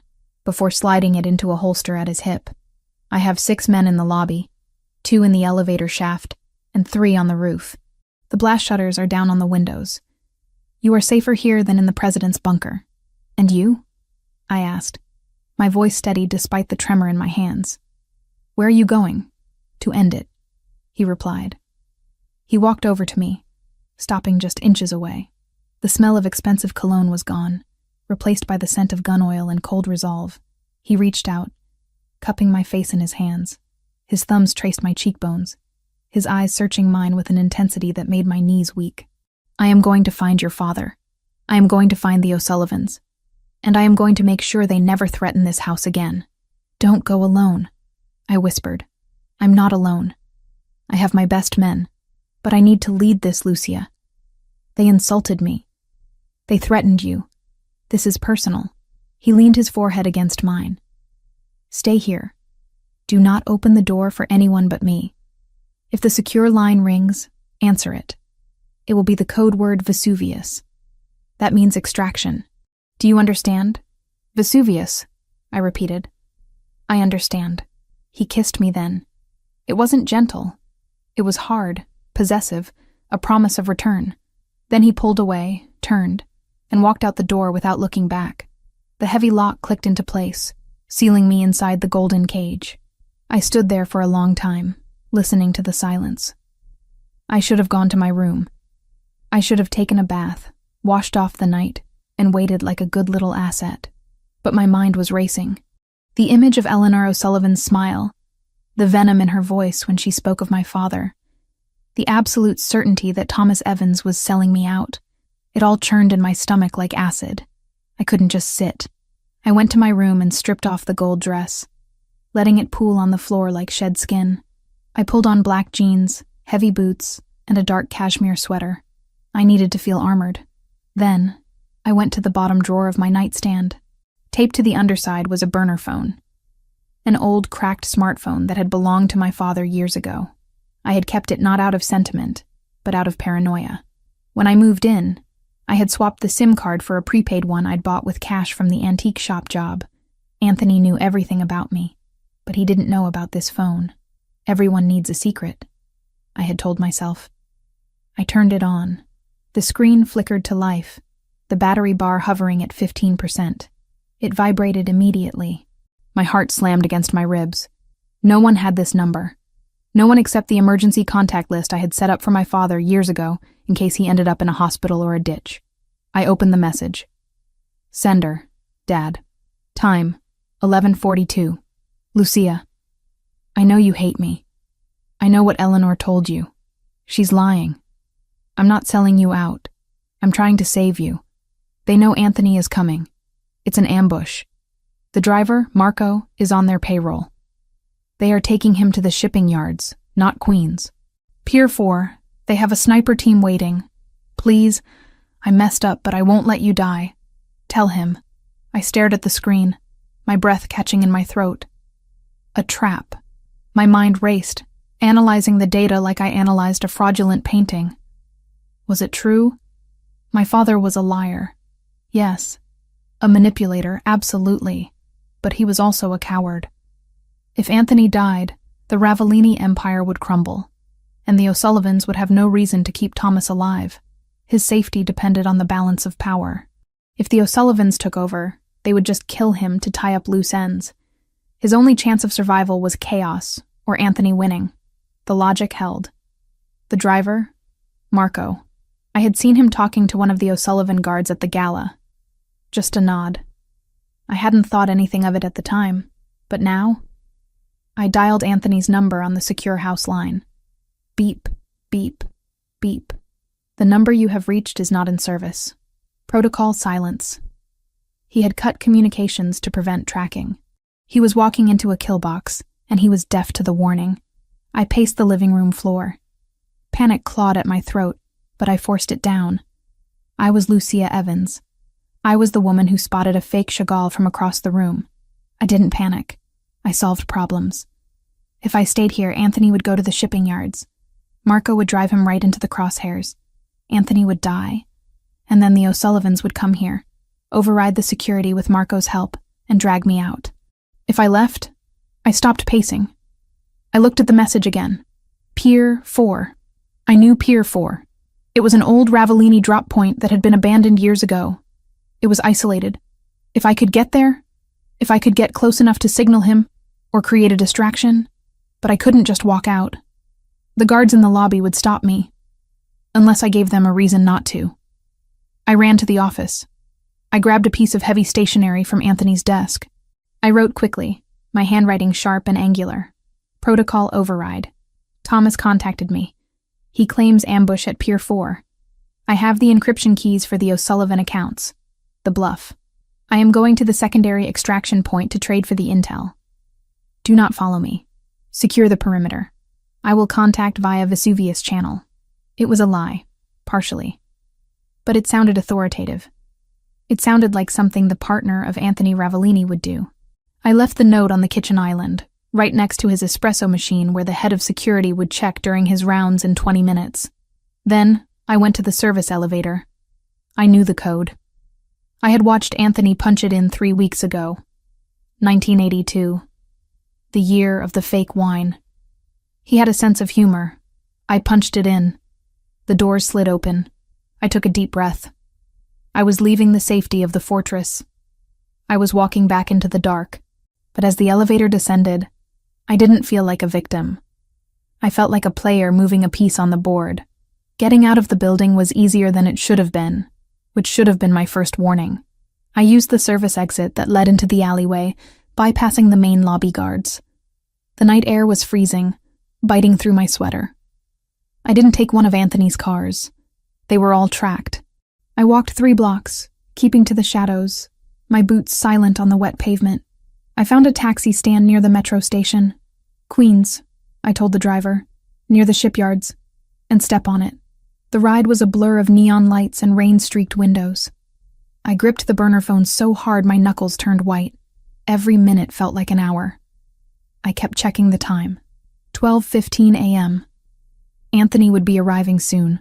The taxi dropped me off a block away from the entrance to the pier. The area was desolate. Rusted fences, piles of shipping containers, the smell of salt water and rotting wood. I paid the driver with the cash I had stashed in my boot weeks ago and waited for him to leave. I moved toward Pier 4. It was dark, the only light coming from a single floodlight buzzing overhead. I didn't see Anthony's SUV. I didn't see Marco. I crept closer, hiding behind a stack of wooden pallets. My heart was hammering so loud I was sure it echoed off the metal containers. "Dad?" I whispered, looking at the phone. "Where are you?" My phone buzzed. "Inside the warehouse, 2nd floor office. I can see the entrance. Hurry, they're setting up." I looked at the warehouse. The side door was slightly ajar. Logic told me to wait. Logic told me to wait for Anthony. But fear for the man I loved, overrode the logic. If the sniper was already set up, Anthony wouldn't even make it out of the car. I slipped through the side door. The warehouse was cavernous, filled with shadows and the sound of dripping water. I kept low, moving toward the metal staircase that led to the foreman's office overlooking the floor. I climbed the stairs, testing each step for sound. I reached the top. The office door was closed. I could see a sliver of light underneath it. I took a breath, reached into my boot, and pulled out a small switchblade I had swiped from Anthony's collection in the library. It wasn't much against guns, but it was better than fingernails. I pushed the door open. "Dad?" Thomas Evans was sitting in a rolling chair in the center of the room. He wasn't tied up. He wasn't bleeding. He was holding a sandwich in one hand and a bottle of beer in the other. He looked up at me, and for a second, he looked surprised. Then a slow, pathetic smile spread across his face. "You actually came," he said, chewing. "I told them you would. I told them you were loyal." I froze. The knife felt heavy in my hand. I looked around the room. It was empty. No snipers. No view of the ambush. Just my father, looking comfortable. "Where is the ambush?" I asked, my voice barely a whisper. "Where is Anthony?" "Anthony isn't coming here, Lucia," Thomas said, taking a sip of beer. "Anthony is halfway to Jersey by now, chasing a ghost lead I gave Eleanor to feed him. He's fine. Well, he's furious, But he's alive. The realization hit me like a physical blow to the chest. The air left my lungs. You lied, I said. I improvised. He corrected. He set the beer down. See, the O'Sullivans, they didn't want Anthony tonight. They wanted you. They figured if they attacked the penthouse, Anthony would turn it into a fortress. They'd lose 50 men trying to get in. But if I could convince you that he was in danger, well, you'd walk right out the front door. He stood up, wiping crumbs from his shirt. And look at you. You did. You walked right into the trade. Trade? I stepped back, gripping the knife. What trade? My debt for you, Thomas said simply. 100 grand. That's what I owe. Eleanor said if I delivered you, the slate is clean. Plus, they give me a bus ticket to Florida and 5 grand in walking around money. He looked at me with those watery, weak eyes, the eyes I had inherited. It's a good deal, Lucia. Anthony will find another girl. He's rich. But me? I was out of options. You sold me, I whispered. Again. I saved myself, he snapped, his voice rising. Do you know what they do to people who don't pay? They were going to cut off my fingers, Lucia. One by one. You're young. You're pretty. You'll survive whatever they want. You're tough. Like your mother. Don't you dare speak her name, I hissed. I raised the knife. You are sick. You are disease. I'm a survivor, he yelled. Just like you. No. A deep voice came from the shadows behind me. She is nothing like you. I spun around. Emerging from the darkness of the stairwell were 3 men. I recognized the center one immediately. Patrick O'Sullivan, the bulldog from the gala. He was flanked by 2 guards who looked like they were carved out of granite. Drop the knife, darling, Patrick said, his voice grating like gravel. Or I shoot your father, which, honestly, would be doing the world a favor. But a deal is a deal. I looked at Patrick. Then I looked at Thomas. My father was shrinking back, looking terrified now that the reality of the O'Sullivans was in the room. Lucia, put it down, Thomas pleaded. Don't make them mad. I looked at the knife. It was useless against 3 armed men. I wasn't going to win a firefight. Not here, not alone. I dropped the knife. It clattered loudly on the metal floor. Smart girl, Patrick grinned. He signaled his men. One of them moved forward, grabbing my arms and twisting them behind my back. He slapped a pair of zip ties onto my wrists. The plastic bit into my skin, tight and painful. The debt is cleared? Thomas asked, his voice trembling. I can go? Patrick looked at Thomas with pure disgust. Yeah, you can go. Get out of my city, Evans. If I see you again, I'll kill you just for the smell. Thomas didn't wait. He grabbed his jacket. He started to walk toward the door, passing me. He paused for a second. He looked at me, bound and captured because I had tried to save the man I loved. Because I had believed, for one stupid second, that my father had a shred of humanity left. It's for the best, Lucia, he mumbled, refusing to meet my eyes. You'll see. Rage, cold, and absolute flooded my veins. It replaced the fear. It replaced the shock. Thomas, I said. He looked up, surprised I spoke. I didn't scream. I didn't cry. I gathered every ounce of saliva in my mouth and spat right in his face. It hit him on the cheek, running down toward his chin. He flinched back as if I had burned him. You aren't my father, I said, my voice dead calm. And you didn't save yourself. You just dug a grave. Because when Anthony finds out what you did, Florida won't be far enough. Hell won't be far enough. Thomas wiped his face, looking shaken. He didn't say anything else. He turned and ran out of the room, a rat scurrying off a sinking ship. Patrick O'Sullivan laughed. He walked over to me, grabbing my chin roughly in his hand. He forced me to look at him. You got fire, he noted. I like that. Anthony always did have a taste for the wild ones. He's going to kill you, I said. He's going to burn this entire city down to find me. Patrick's smile faded. Let him try. By the time he finds you, darling, you're going to be the bait in a trap so big even he can't chew his way out of it. He pulled a black hood from his pocket. Nighty-night, princess. He jammed the hood over my head. My world went black. The last thing I smelled was the stale beer my father had been drinking and the cheap cologne of the O'Sullivan goon. I didn't struggle as they dragged me out. I didn't scream. I saved my energy. I thought about the note I had left. I thought about the encryption keys I had mentioned. The bluff. And I thought about Anthony. He hadn't been ambushed. He was safe. He was alive. And that meant he was coming. "Hold on," I told myself as they threw me into the back of a van. Just hold on. The engine roared to life, and the van lurched forward, carrying me away from the only home I had ever known. But as the darkness swallowed me, I didn't feel helpless. I felt a cold, calculating resolve hardening in my chest. My father had sold me for a bus ticket. The O'Sullivans had taken me for leverage, but they had all made one critical mistake. They thought they had captured a damsel. They didn't realize they had just kidnapped the queen. And the king was about to flip the board. The hood was ripped off my head, taking a few strands of hair with it. The sudden assault of fluorescent light was blinding, stinging my eyes like acid. I blinked rapidly, trying to clear the spots dancing in my vision, forcing my senses to recalibrate. The smell hit me first. Diesel fumes, rust, and the metallic tang of old blood. I was seated in a metal chair, my wrists zip-tied painfully behind my back, my ankles bound to the chair legs. Welcome back to the land of the living, sleeping beauty. Patrick O'Sullivan was leaning against a stack of crates a few feet away, twirling a heavy black pistol around his finger. We weren't in the office anymore. We were on the ground floor of a massive warehouse, a cathedral of corrugated steel and concrete.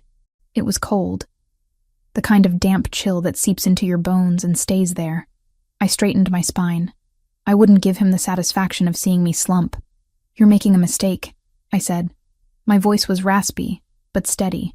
"I don't think so." Patrick grinned, revealing yellowed teeth. "I have the girl. I have the leverage. And soon I'll have the encryption keys to Ravellini's offshore accounts. Unless you lied about those?" "I didn't lie," I said, maintaining the bluff I had written in the note. "But I don't carry them in my head. They're on a secure server. You need my biometrics to access them." "We'll get your biometrics," he said dismissively. "One way or another. Fingerprints are easy to take, even if they aren't attached to the hand anymore." I felt a cold shiver trace down my spine, but I locked it away. "Anthony will be here." "Anthony is chasing his tail in Jersey," Patrick laughed. "Your daddy did a good job, sold the lie perfectly." "Did he?" The voice didn't come from me. It came from the shadows near the loading dock doors. Patrick spun around, raising his gun.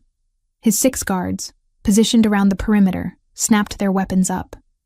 Emerging from the darkness wasn't a SWAT team. It wasn't a roaring army. It was just Anthony Ravellini. He walked into the circle of light with a terrifying, casual grace. He wasn't wearing his tactical vest anymore. He had discarded it, leaving him in a white dress shirt that was stark against the gloom. His hands were empty. He held them out to his sides, palms open. "Anthony," Patrick sneered, though I saw his grip on the gun tighten. "You're faster than I thought. But you're stupid. Walking in here alone?" "I'm not alone," Anthony said calmly. He stopped 10 feet away from us. He didn't look at Patrick. He looked at me. His dark eyes swept over my face, checking for bruises, for blood. When he saw I was unharmed, a muscle in his jaw ticked, the only sign of the volcano erupting beneath his skin.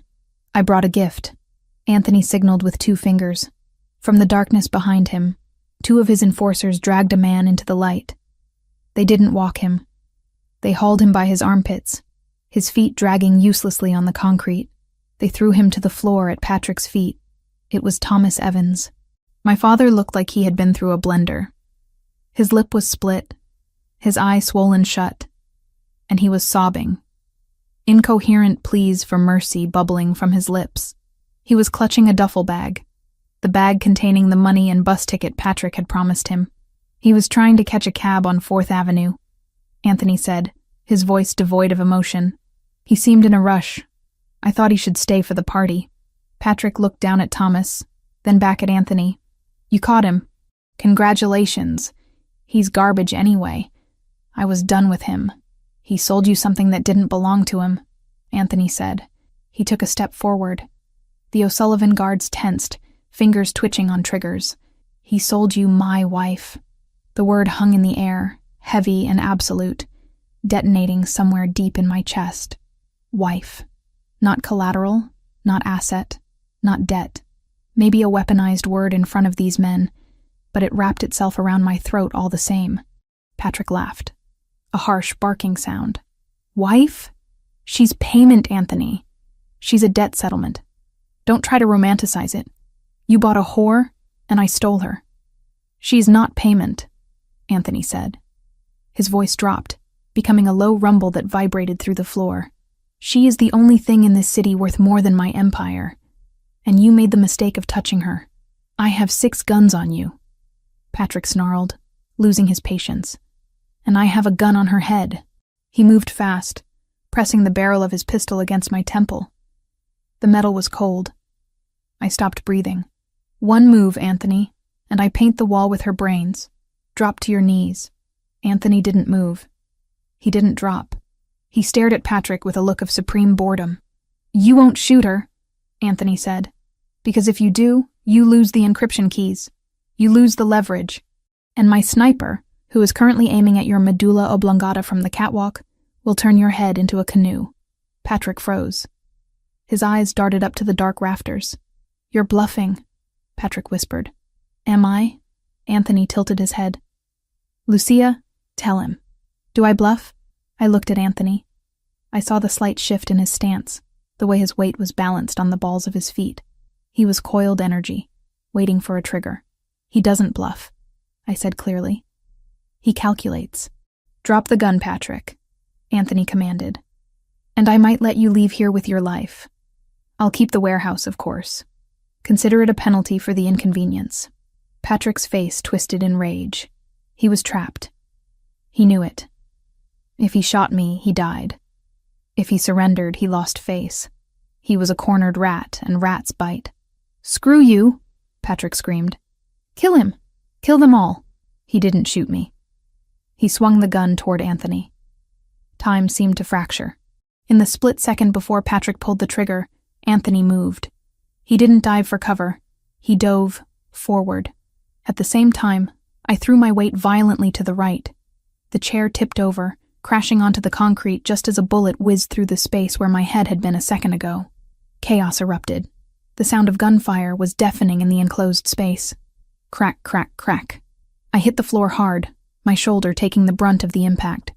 I couldn't see much from my angle, just flashes of muzzle fire and boots scrambling. Secure the girl, I heard Anthony roar. I struggled against the zip ties, twisting my wrists until the skin broke. The plastic bit deep, but the adrenaline numbed the pain. A pair of boots landed next to my face. It was one of the O'Sullivan guards. He reached down, grabbing my arm to haul me up, using me as a human shield. Get up, bitch! I didn't get up. I coiled my legs and kicked out with everything I had. The heel of my heavy boot connected solidly with his kneecap. There was a sickening crunch. The guard screamed, his leg buckling backward. He fell, dropping his gun. The gun slid across the concrete, stopping inches from my face. I couldn't use my hands, but I wasn't helpless. I rolled onto my back, maneuvering my bound hands under my hips, then my legs, pulling my body through the circle of my arms like a contortionist, until my hands were in front of me.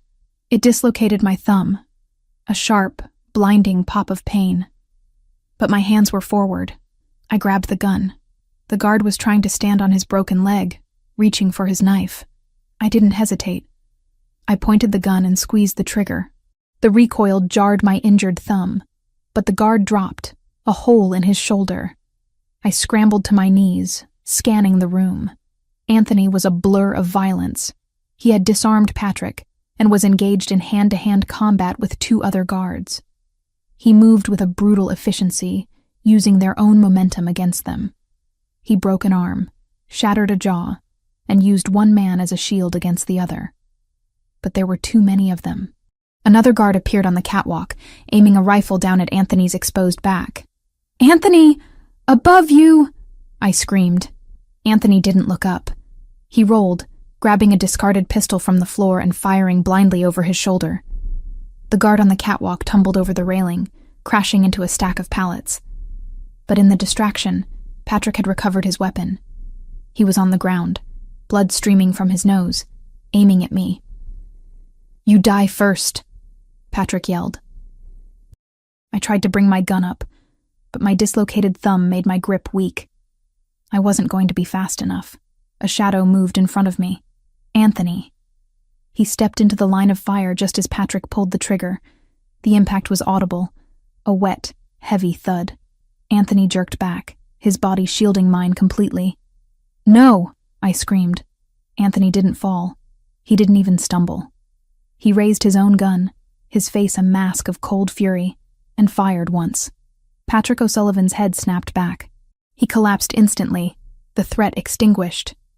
Silence slammed back into the room, ringing in my ears louder than the gunshots. Anthony stood there for a second, swaying slightly. A dark stain was spreading rapidly across the white shirt, just below his left shoulder. "Anthony!" I gasped, scrambling to my feet.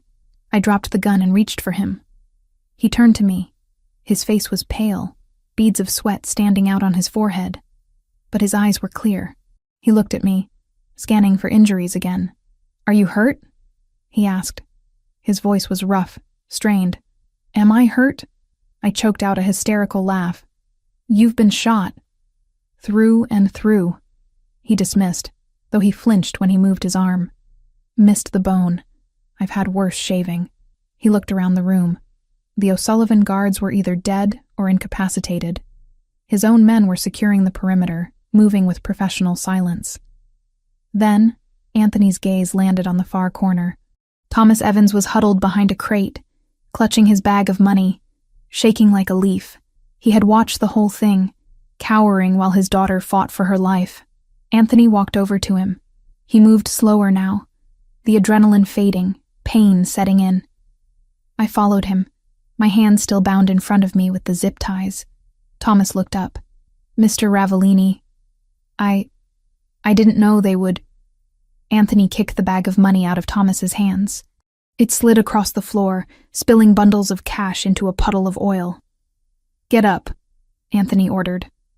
Thomas scrambled to his feet, pressing his back against the wall. "Please, I helped you. I led you here." "You led her here," Anthony corrected. He grabbed Thomas by the collar of his cheap jacket and slammed him against the corrugated steel wall. The sound boomed through the warehouse. "You used her loyalty against her. You traded her life for a bus ticket." "I'm her father," Thomas wailed. "You are a donor," Anthony spat. "A biological accident." Anthony pulled a knife from his belt. Thomas shrieked, closing his eyes, but Anthony didn't stab him. He reached out and slashed the zip ties on my wrists. My hands fell free, throbbing.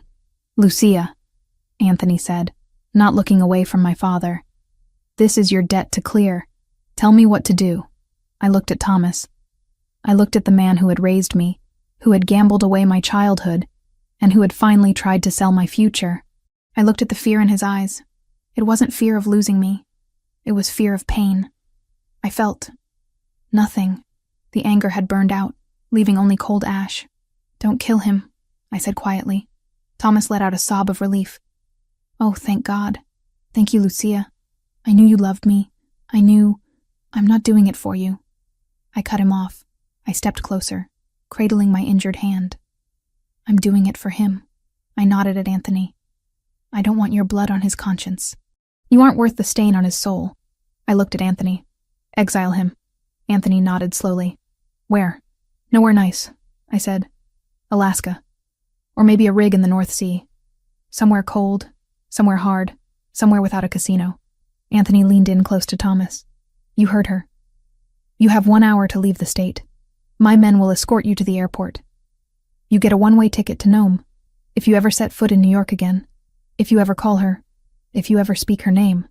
Anthony pressed the knife blade against Thomas's cheek, drawing a single drop of blood. "I will peel you apart slowly." He let go. Thomas slid down the wall, weeping. He didn't look at me. He looked at the spilled money on the floor, mourning the loss of his payout. "Get him out of my sight," Anthony ordered his men. 2 guards grabbed Thomas and dragged him away. He didn't fight. He just hung limp, a broken man who had finally run out of luck. I watched him go. I didn't feel sad. I felt lighter. The anchor was finally cut. Lucia. I turned. Anthony was leaning heavily against a crate now, his hand pressed over the wound on his shoulder.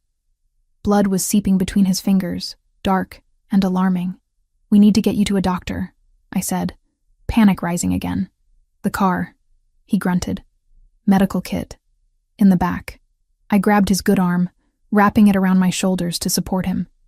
He was heavy, dead weight, but I found strength I didn't know I had. We walked out of the warehouse, leaving the carnage behind us. The night air outside was crisp and clean. The rain had stopped. The black SUV was waiting, engine idling. I helped him into the back seat and climbed in after him. "Drive!" I yelled at the driver. "Fast!" The car peeled out of the lot. I immediately went for the medical kit under the seat. I popped the latches and pulled out gauze and pressure bandages. "This is going to hurt," I warned him, my hands shaking as I cut open his shirt. The wound was ugly, a ragged hole in the muscle, but the bleeding was steady, not spurting. No artery. "Do it," Anthony gritted out through clenched teeth. I pressed the gauze pad onto the wound.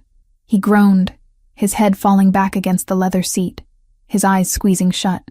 I applied pressure, leaning my weight onto his shoulder. "I'm sorry," I whispered, tears finally stinging my eyes. "I'm so sorry. I shouldn't have come." I walked right into it. Anthony opened his eyes. They were hazy with pain, but they locked onto mine with that familiar intensity. He reached up with his bloody hand and cupped the back of my neck, pulling me down until our foreheads touched. "You came," he rasped. "You came for me. I thought you were in trouble. You were wrong," he said. A ghost of a smile touched his lips. "But you were brave. Stupid. Reckless. But brave." "I kicked a guy," I sniffled, a laugh bubbling up through the tears. "I saw," he murmured. "Excellent form." He shifted his grip, his fingers tangling in my hair. The smell of copper and gunpowder filled the small space between us. "You took a bullet for me," I said. "I told you," he whispered, his gaze dropping to my mouth. "I protect what is mine." "Is that what I am?" I asked. "Yours? Lucia," he breathed. "You have been mine since the moment you looked me in the eye in that living room and didn't blink. I just needed you to realize it." He didn't wait for an answer.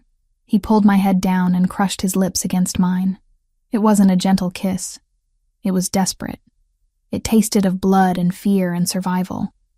It was the kiss of two people who had looked death in the face and spat in its eye. I kissed him back with everything I had, pouring all my relief, all my anger, all my love into it. My hands were covered in his blood. His hand was tangling in my hair. The pain in my thumb, the ache in my shoulder. It all faded into the background. All that mattered was the heat of his mouth and the beat of his heart against my chest. When we finally broke apart, gasping for air, he didn't let me go.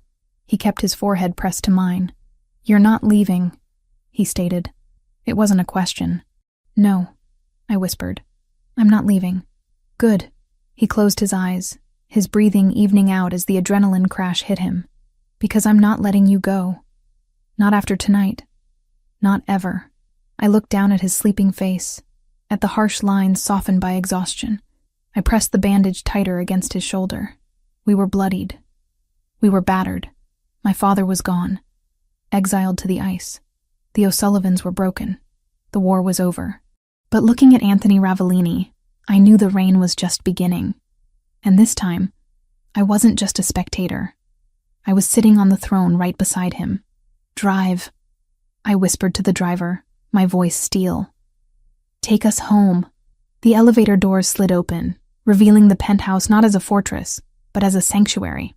The silence that greeted us was profound, a stark contrast to the cacophony of gunfire and screaming metal we had left behind at the warehouse. I helped Anthony into the living room. He was heavy against me, his adrenaline fading, leaving behind the raw, grinding reality of a bullet wound. His face was pale, a sheen of sweat clinging to his forehead. But he didn't complain. He didn't groan. He just moved with a grim determination. one foot in front of the other. "The sofa," I commanded, guiding him toward the long leather couch. "I need the light." He sat down heavily, his good hand immediately going to his shoulder. The makeshift bandage I had applied in the car was soaked through, dark crimson staining the white linen of his shirt. "I need whiskey," he rasped, leaning his head back. "And the medical kit is in the bathroom cabinet. Bottom shelf. I know where it is." I ran to the bathroom. My hands were shaking, but I forced them to steady. I washed the blood, his blood, the guard's blood, off my skin with scalding water. I grabbed the kit, a bottle of antiseptic, and clean towels. When I returned to the living room, Anthony had already poured himself a glass of amber liquid from the decanter on the side table. He downed it in one swallow, the muscles of his throat working. "Take off the shirt," I said, setting the supplies on the coffee table. He fumbled with the buttons, his fingers clumsy from pain. I batted his hands away gently. "Let me." I knelt between his legs. I unbuttoned the ruined shirt, peeling the fabric away from his skin. The wound was ugly, a jagged tear where the bullet had passed through the deltoid muscle. It was bleeding sluggishly now, but it was deep. "It needs stitches," I said, examining it with the same clinical eye I used to assess a damaged canvas. "The edges are too far apart for butterfly strips." "Do it," Anthony said. He watched me, his dark eyes unfocused but intense. "You have the hands for it. Steady. I restore paintings, Anthony. Canvas doesn't bleed. Flesh is just a different medium," he muttered, closing his eyes. I threaded the needle. I cleaned the wound with alcohol. He hissed through his teeth, his body seizing up for a second before forcibly relaxing. I worked quickly. I didn't apologize for the pain. Apologies wouldn't close the hole. I focused on the task, treating his skin with reverence. Stitch, pull, knot. Stitch, pull, knot. The silence in the room was intimate, broken only by the sound of his breathing and the soft click of the scissors. When I tied the final knot and taped a sterile bandage over the area, I sat back on my heels, exhausted. "It's done," I whispered. Anthony opened his eyes. He looked at the bandage, then at me. He reached out with his good arm, his hand cupping my cheek. His thumb brushed over my lower lip, tracing the shape of it. "You saved me tonight," he said. His voice was low, stripped of all the bravado, all the power dynamics. "Not in the warehouse. Here. Now. You saved me first," I replied, leaning into his touch. "You stepped in front of a bullet. I would step in front of a train for you," he said simply. The air between us shifted. It wasn't just gratitude anymore. It was something heavier, hotter. The adrenaline that had kept us moving was transforming into a different kind of hunger. We had survived. We were alive. And the need to reaffirm that life, to feel it in every nerve ending, was overwhelming. "Lucia," he breathed, his gaze dropping to my lips. "Come here." I didn't hesitate. I stood up and straddled his lap, mindful of his injured shoulder. I wrapped my arms around his neck, burying my face in the curve of his throat. He smelled of whiskey, copper, and sandalwood. He smelled like home. "I thought I lost you," I confessed against his skin. "When Patrick had the gun." "You will never lose me," Anthony swore, his hand tangled in my hair, pulling my head back so he could look at me. "I am a difficult man to kill, especially now that I have something to live for." He kissed me. This wasn't like the kiss in the car. That was desperate. This was deliberate. It was a claiming. It was a slow, burning fuse that ignited everything it touched. His lips were demanding, moving against mine with a possessive rhythm that made my toes curl. I opened to him, tasting the whiskey on his tongue, meeting his fire with my own. His hand slid down my back, finding the hem of my sweater. His touch was electric, searing through the cashmere. I helped him, pulling the sweater over my head, discarding it on the floor next to his bloody shirt. Skin on skin. The friction was intoxicating. I traced the muscles of his chest, avoiding the bandage, feeling the heavy thud of his heart beneath my palm. It was beating for me. "The contract," he murmured, breaking the kiss to look into my eyes. It's void. I know, I whispered. I'm not here because of a debt. Say it, he commanded. Tell me why you are here. Because I want you, I said, my voice trembling with the truth of it. Because I choose this. I choose you. He groaned, a sound torn from his chest, and pulled me closer. There were no more words. There was only the heat of the penthouse, the city lights watching from a distance, and the two of us, finally breaking down the last walls between us. It wasn't a transaction. It wasn't payment. It was a collision of two souls who had been forged in the fire and found they were made of the same steel. We moved together with a desperate, beautiful rhythm, erasing the violence of the night with the tenderness of the morning. I fell asleep in his arms, his good arm draped over me like a shield, the steady rise and fall of his chest, the only lullaby I needed. The morning sun didn't feel intrusive. It felt victorious. I woke up alone in the bed. For a moment, panic flared. Old habits die hard. But then I saw the note on the pillow. Meeting with the capos. 9 a.m., wear armor. I smiled. He hadn't left me behind. He was inviting me to the war room. I got up, my body aching in a pleasant, lingering way. I showered, scrubbing away the last remnants of the warehouse. I stood before the wardrobe, looking at the rows of clothes Anthony had bought for me. Wear armor. I pushed aside the dresses. Today wasn't a day for silk and flow. Today was a day for structure. I chose a pair of high-waisted black trousers, tailored to perfection. I paired them with a crisp white silk button-down shirt, tucking it in sharply. I added a black blazer with sharp shoulders, power dressing at its finest. No jewelry except the diamond earrings. Hair pulled back in a severe, sleek ponytail. I looked in the mirror. I didn't look like a mistress. I looked like a CEO. I looked like a Ravellini. I walked out of the room and headed toward the office. I could hear voices drifting down the hallway. Low, rumbling, masculine voices. Tension hung in the air like cigar smoke. The double doors to the office were closed. 2 guards stood outside. They saw me coming. They saw the way I walked, chin up, eyes forward. They didn't ask for ID. They stepped aside and opened the doors. I walked in. The room went silent. Around the long mahogany table sat the inner circle of the Ravellini crime family. 8 men. Hard men. Men with scars and expensive suits and outdated ideas about women. Anthony sat at the head of the table. His left arm was in a sling, hidden beneath his suit jacket, draped over his shoulder. He looked pale, but his eyes were alert, dangerous. He didn't look surprised to see me. He looked proud. "Gentlemen?" Anthony said, his voice cutting through the silence. "You all know Lucia. We know who she is. One of the capos, a man named Russo, no relation to the other family, grunted. He didn't look at me. He looked at Anthony. We heard what happened last night. We heard you took a bullet. For a girl. The disrespect was subtle, but it was there. The implication was clear. You are weak. You let a woman compromise you. I took a bullet eliminating the head of the O'Sullivan family." Anthony corrected coldly. "Patrick is dead. The O'Sullivan leadership is decapitated. Lucia moved because she believed there was a sniper waiting to put a hole in my skull the second I stepped out of the car. She acted to keep the man who runs this family alive. That sounds like a victory to me, Russo."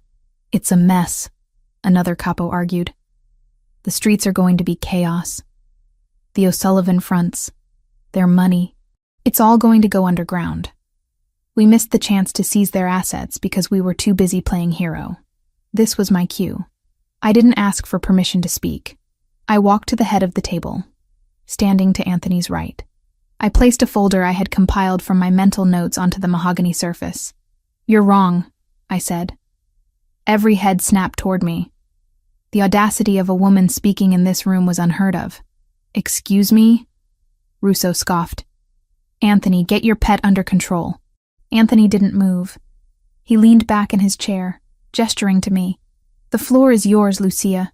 I turned my gaze on Russo. I didn't flinch. I looked him dead in the eye, using the same cold calculation I used to spot a fake signature. "You think the O'Sullivan money is gone because you're looking for cash," I said, my voice steady and projecting to the back of the room.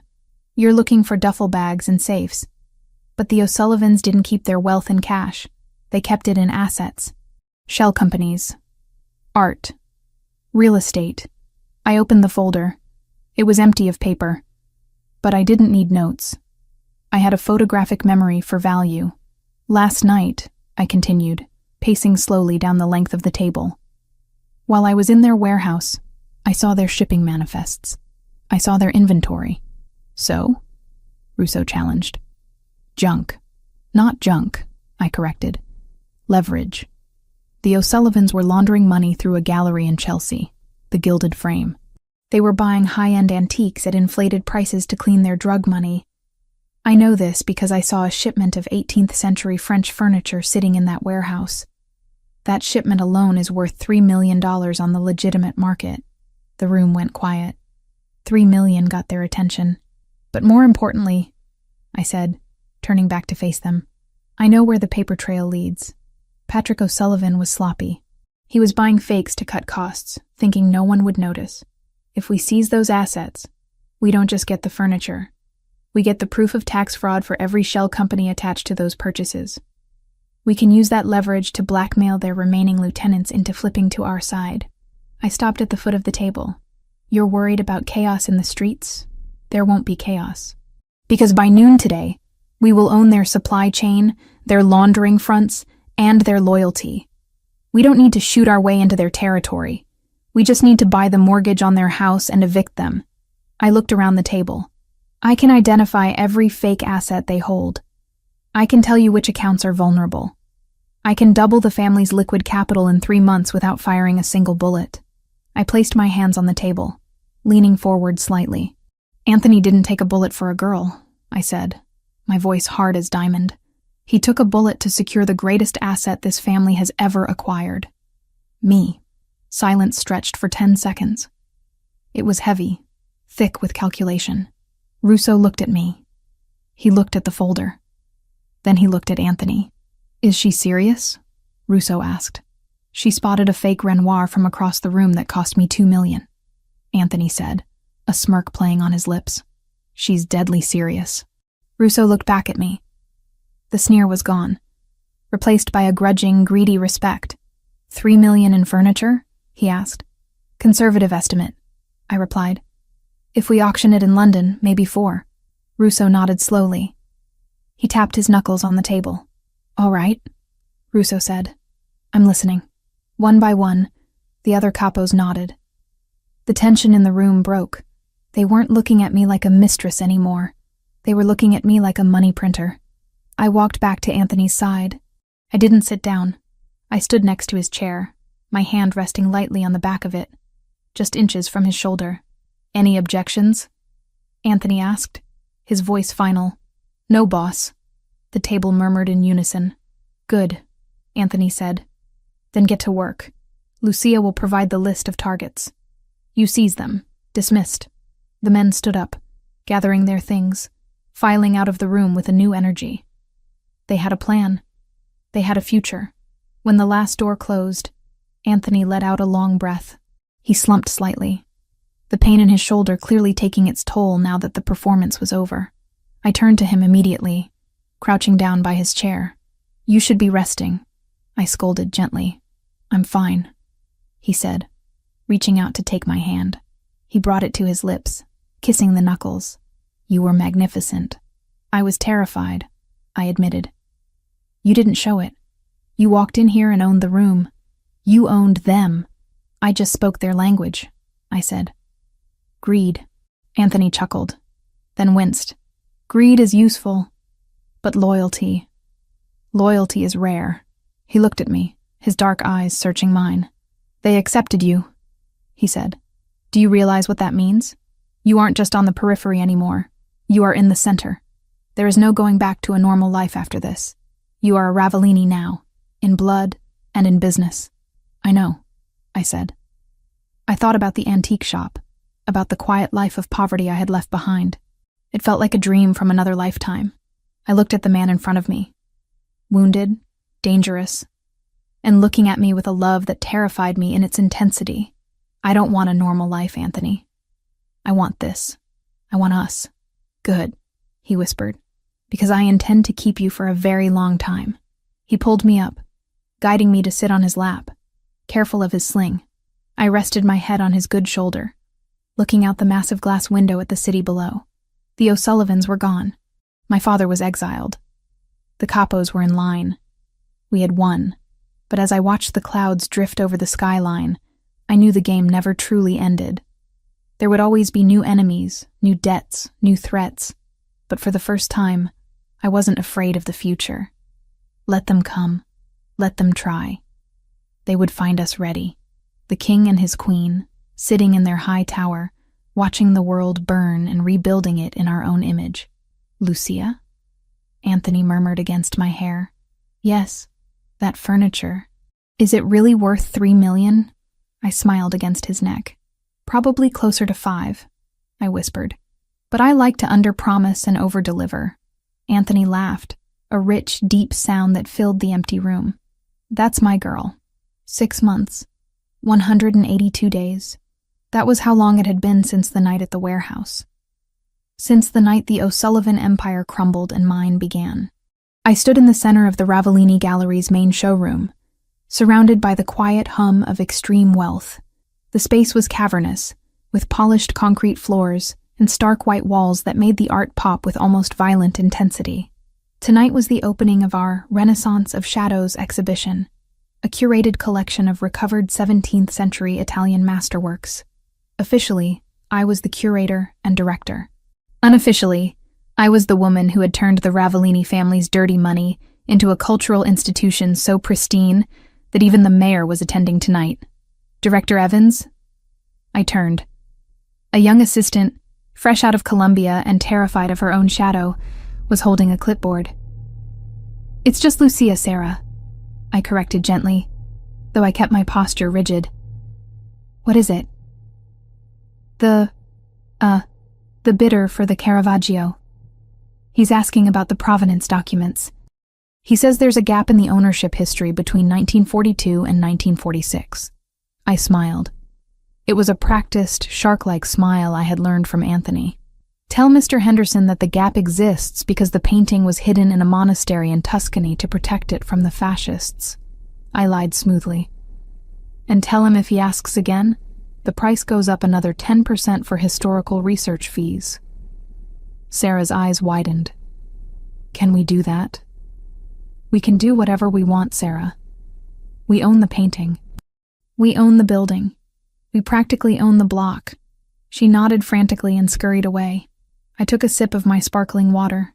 The imposter syndrome that used to plague me, the voice that whispered, "You are just a fraud, you are just a girl with a debt," was silent. It had been silenced by 6 months of hard wins. I hadn't just decorated Anthony's life. I had optimized it. The O'Sullivan assets we seized were now legitimate revenue streams. The furniture I had identified in the warehouse sold for $4.2 million in London. The shell companies were dismantled and restructured. I wasn't just safe.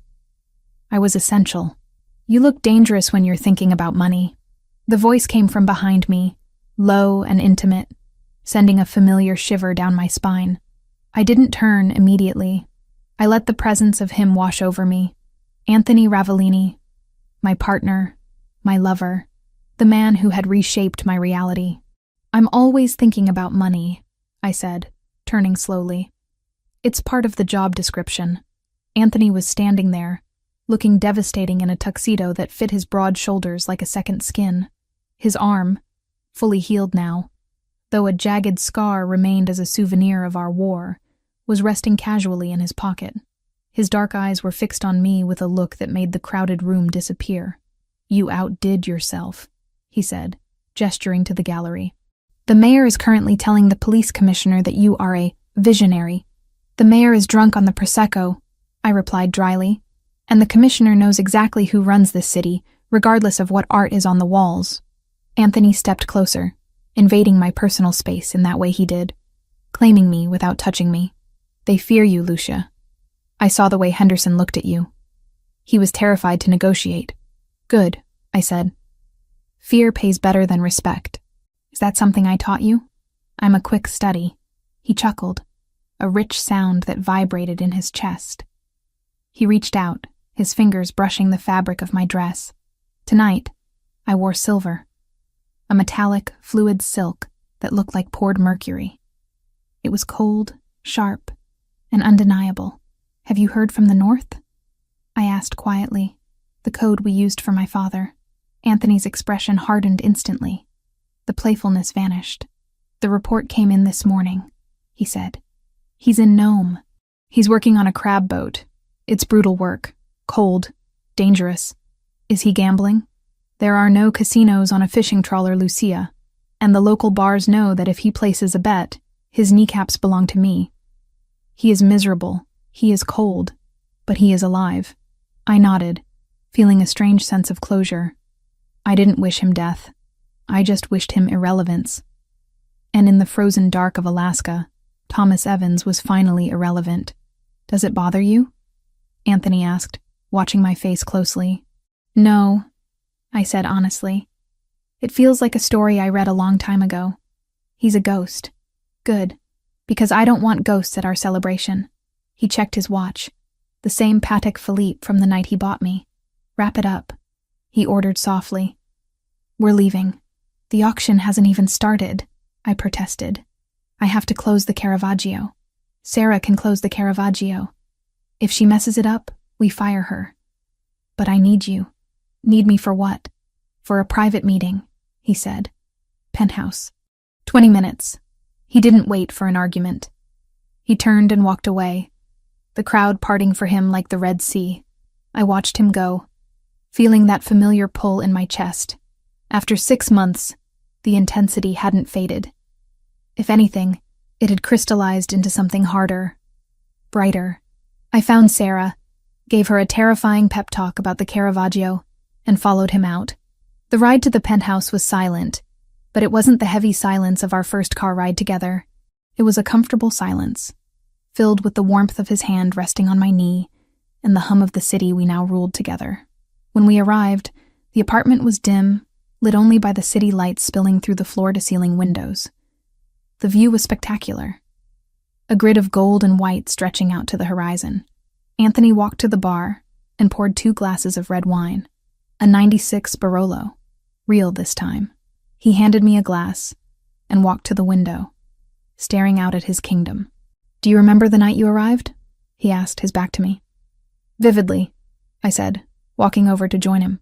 "I remember the contract, the rules, the lock on my door, the lock you never used," he noted.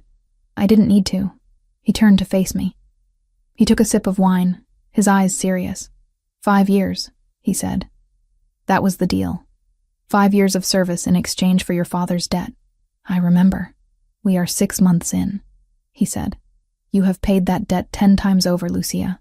The O'Sullivan acquisition alone covered the $400,000. The gallery profits cover the interest. Technically, legally, the ledger is balanced. My heart skipped a beat. A cold feeling washed over me. Was this a breakup? Was he firing me? "Are you saying my time is up?" I asked carefully. "Are you evicting me?" Anthony reached into the inside pocket of his tuxedo jacket. He pulled out a folded piece of paper. It was heavy, cream-colored stationery. I recognized the letterhead. It was the contract. The original document he had made me sign in the car that first night. He held it up.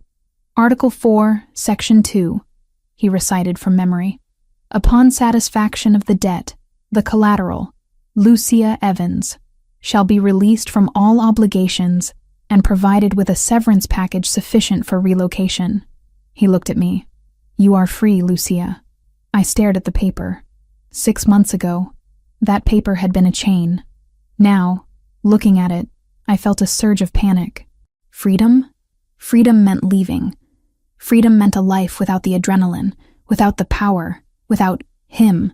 "I don't want a severance package," I said, my voice tight. "It's substantial," Anthony continued, ignoring me. $5 million, a clean identity, an apartment in Paris or London or Rome. You could appraise art for the Louvre. You could live a life where no one carries a gun and no one bleeds on your carpet. He held the paper over the flame of a candle burning on the side table. "Anthony, don't!" I stepped forward. The corner of the paper caught fire. The orange flame curled the edge, turning the legal jargon into ash. "It's done," he said. He dropped the burning contract into a metal ashtray. We watched it burn. The words, collateral and owner, disappeared in smoke. "The debt is paid," Anthony said, his voice rough. "Your father is gone. The contract is ash. You are not a prisoner. You are not an employee. You are standing in this room because you walked in, but you can walk out." He stepped closer, his body heat radiating toward me. "So I am asking you, Lucia. Not telling you. Asking you." He looked vulnerable. For the first time since I had known him, the mafia boss looked terrified. "Go to Paris," he whispered. "Be safe. Be normal. Find a man who doesn't have a target on his back." I looked at the ash in the tray. Then I looked at him. I set my wineglass down on the table with a sharp clink. "You're an idiot," I said. Anthony blinked, startled. "Excuse me? You're a brilliant strategist, a ruthless leader, and a terrible judge of character if you think I want Paris," I said, stepping into his space, poking him in the chest with my index finger. "Normal? You think I want normal? I spent 23 years being normal, Anthony. I was poor, I was scared, and I was invisible. Normal is just a nice word for powerless." I grabbed the lapels of his tuxedo jacket. "I don't want safe. I want the man who broke a capo's wrist because he insulted me. I want the man who took a bullet for me. I want the man who lets me run a multi-million-dollar empire because he knows I'm smarter than his entire board of directors." "Lucia." "Shut up. I'm negotiating." I looked around the room.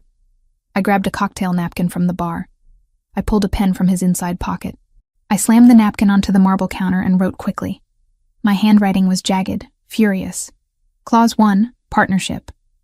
Clause 2, exclusivity, business in bed. Clause 3, till death do us part. I turned around and slapped the napkin onto his chest. "Here," I said. "New terms." Anthony took the napkin. He read it. A slow, incredulous smile spread across his face, chasing away the shadow of fear. "Clause 3 is legally binding in most states," he murmured. "It usually requires a license." "We own the mayor," I reminded him. "We can get a license at 3 a.m. if we want." He looked up at me. The love in his eyes was so fierce it almost knocked the wind out of me. "You really want this?" he asked. "This isn't a fairy tale, Lucia. It's blood and threats and looking over your shoulder for the rest of your life." "I know," I said. "But I also know that when I look over my shoulder, you'll be there. And when you look over yours, I'll be there." I took his hand, the one with the watch, the one that had guided me out of poverty and into power. "I'm not the girl in the corner anymore, Anthony. I'm the woman standing next to you. Deal with it." Anthony laughed.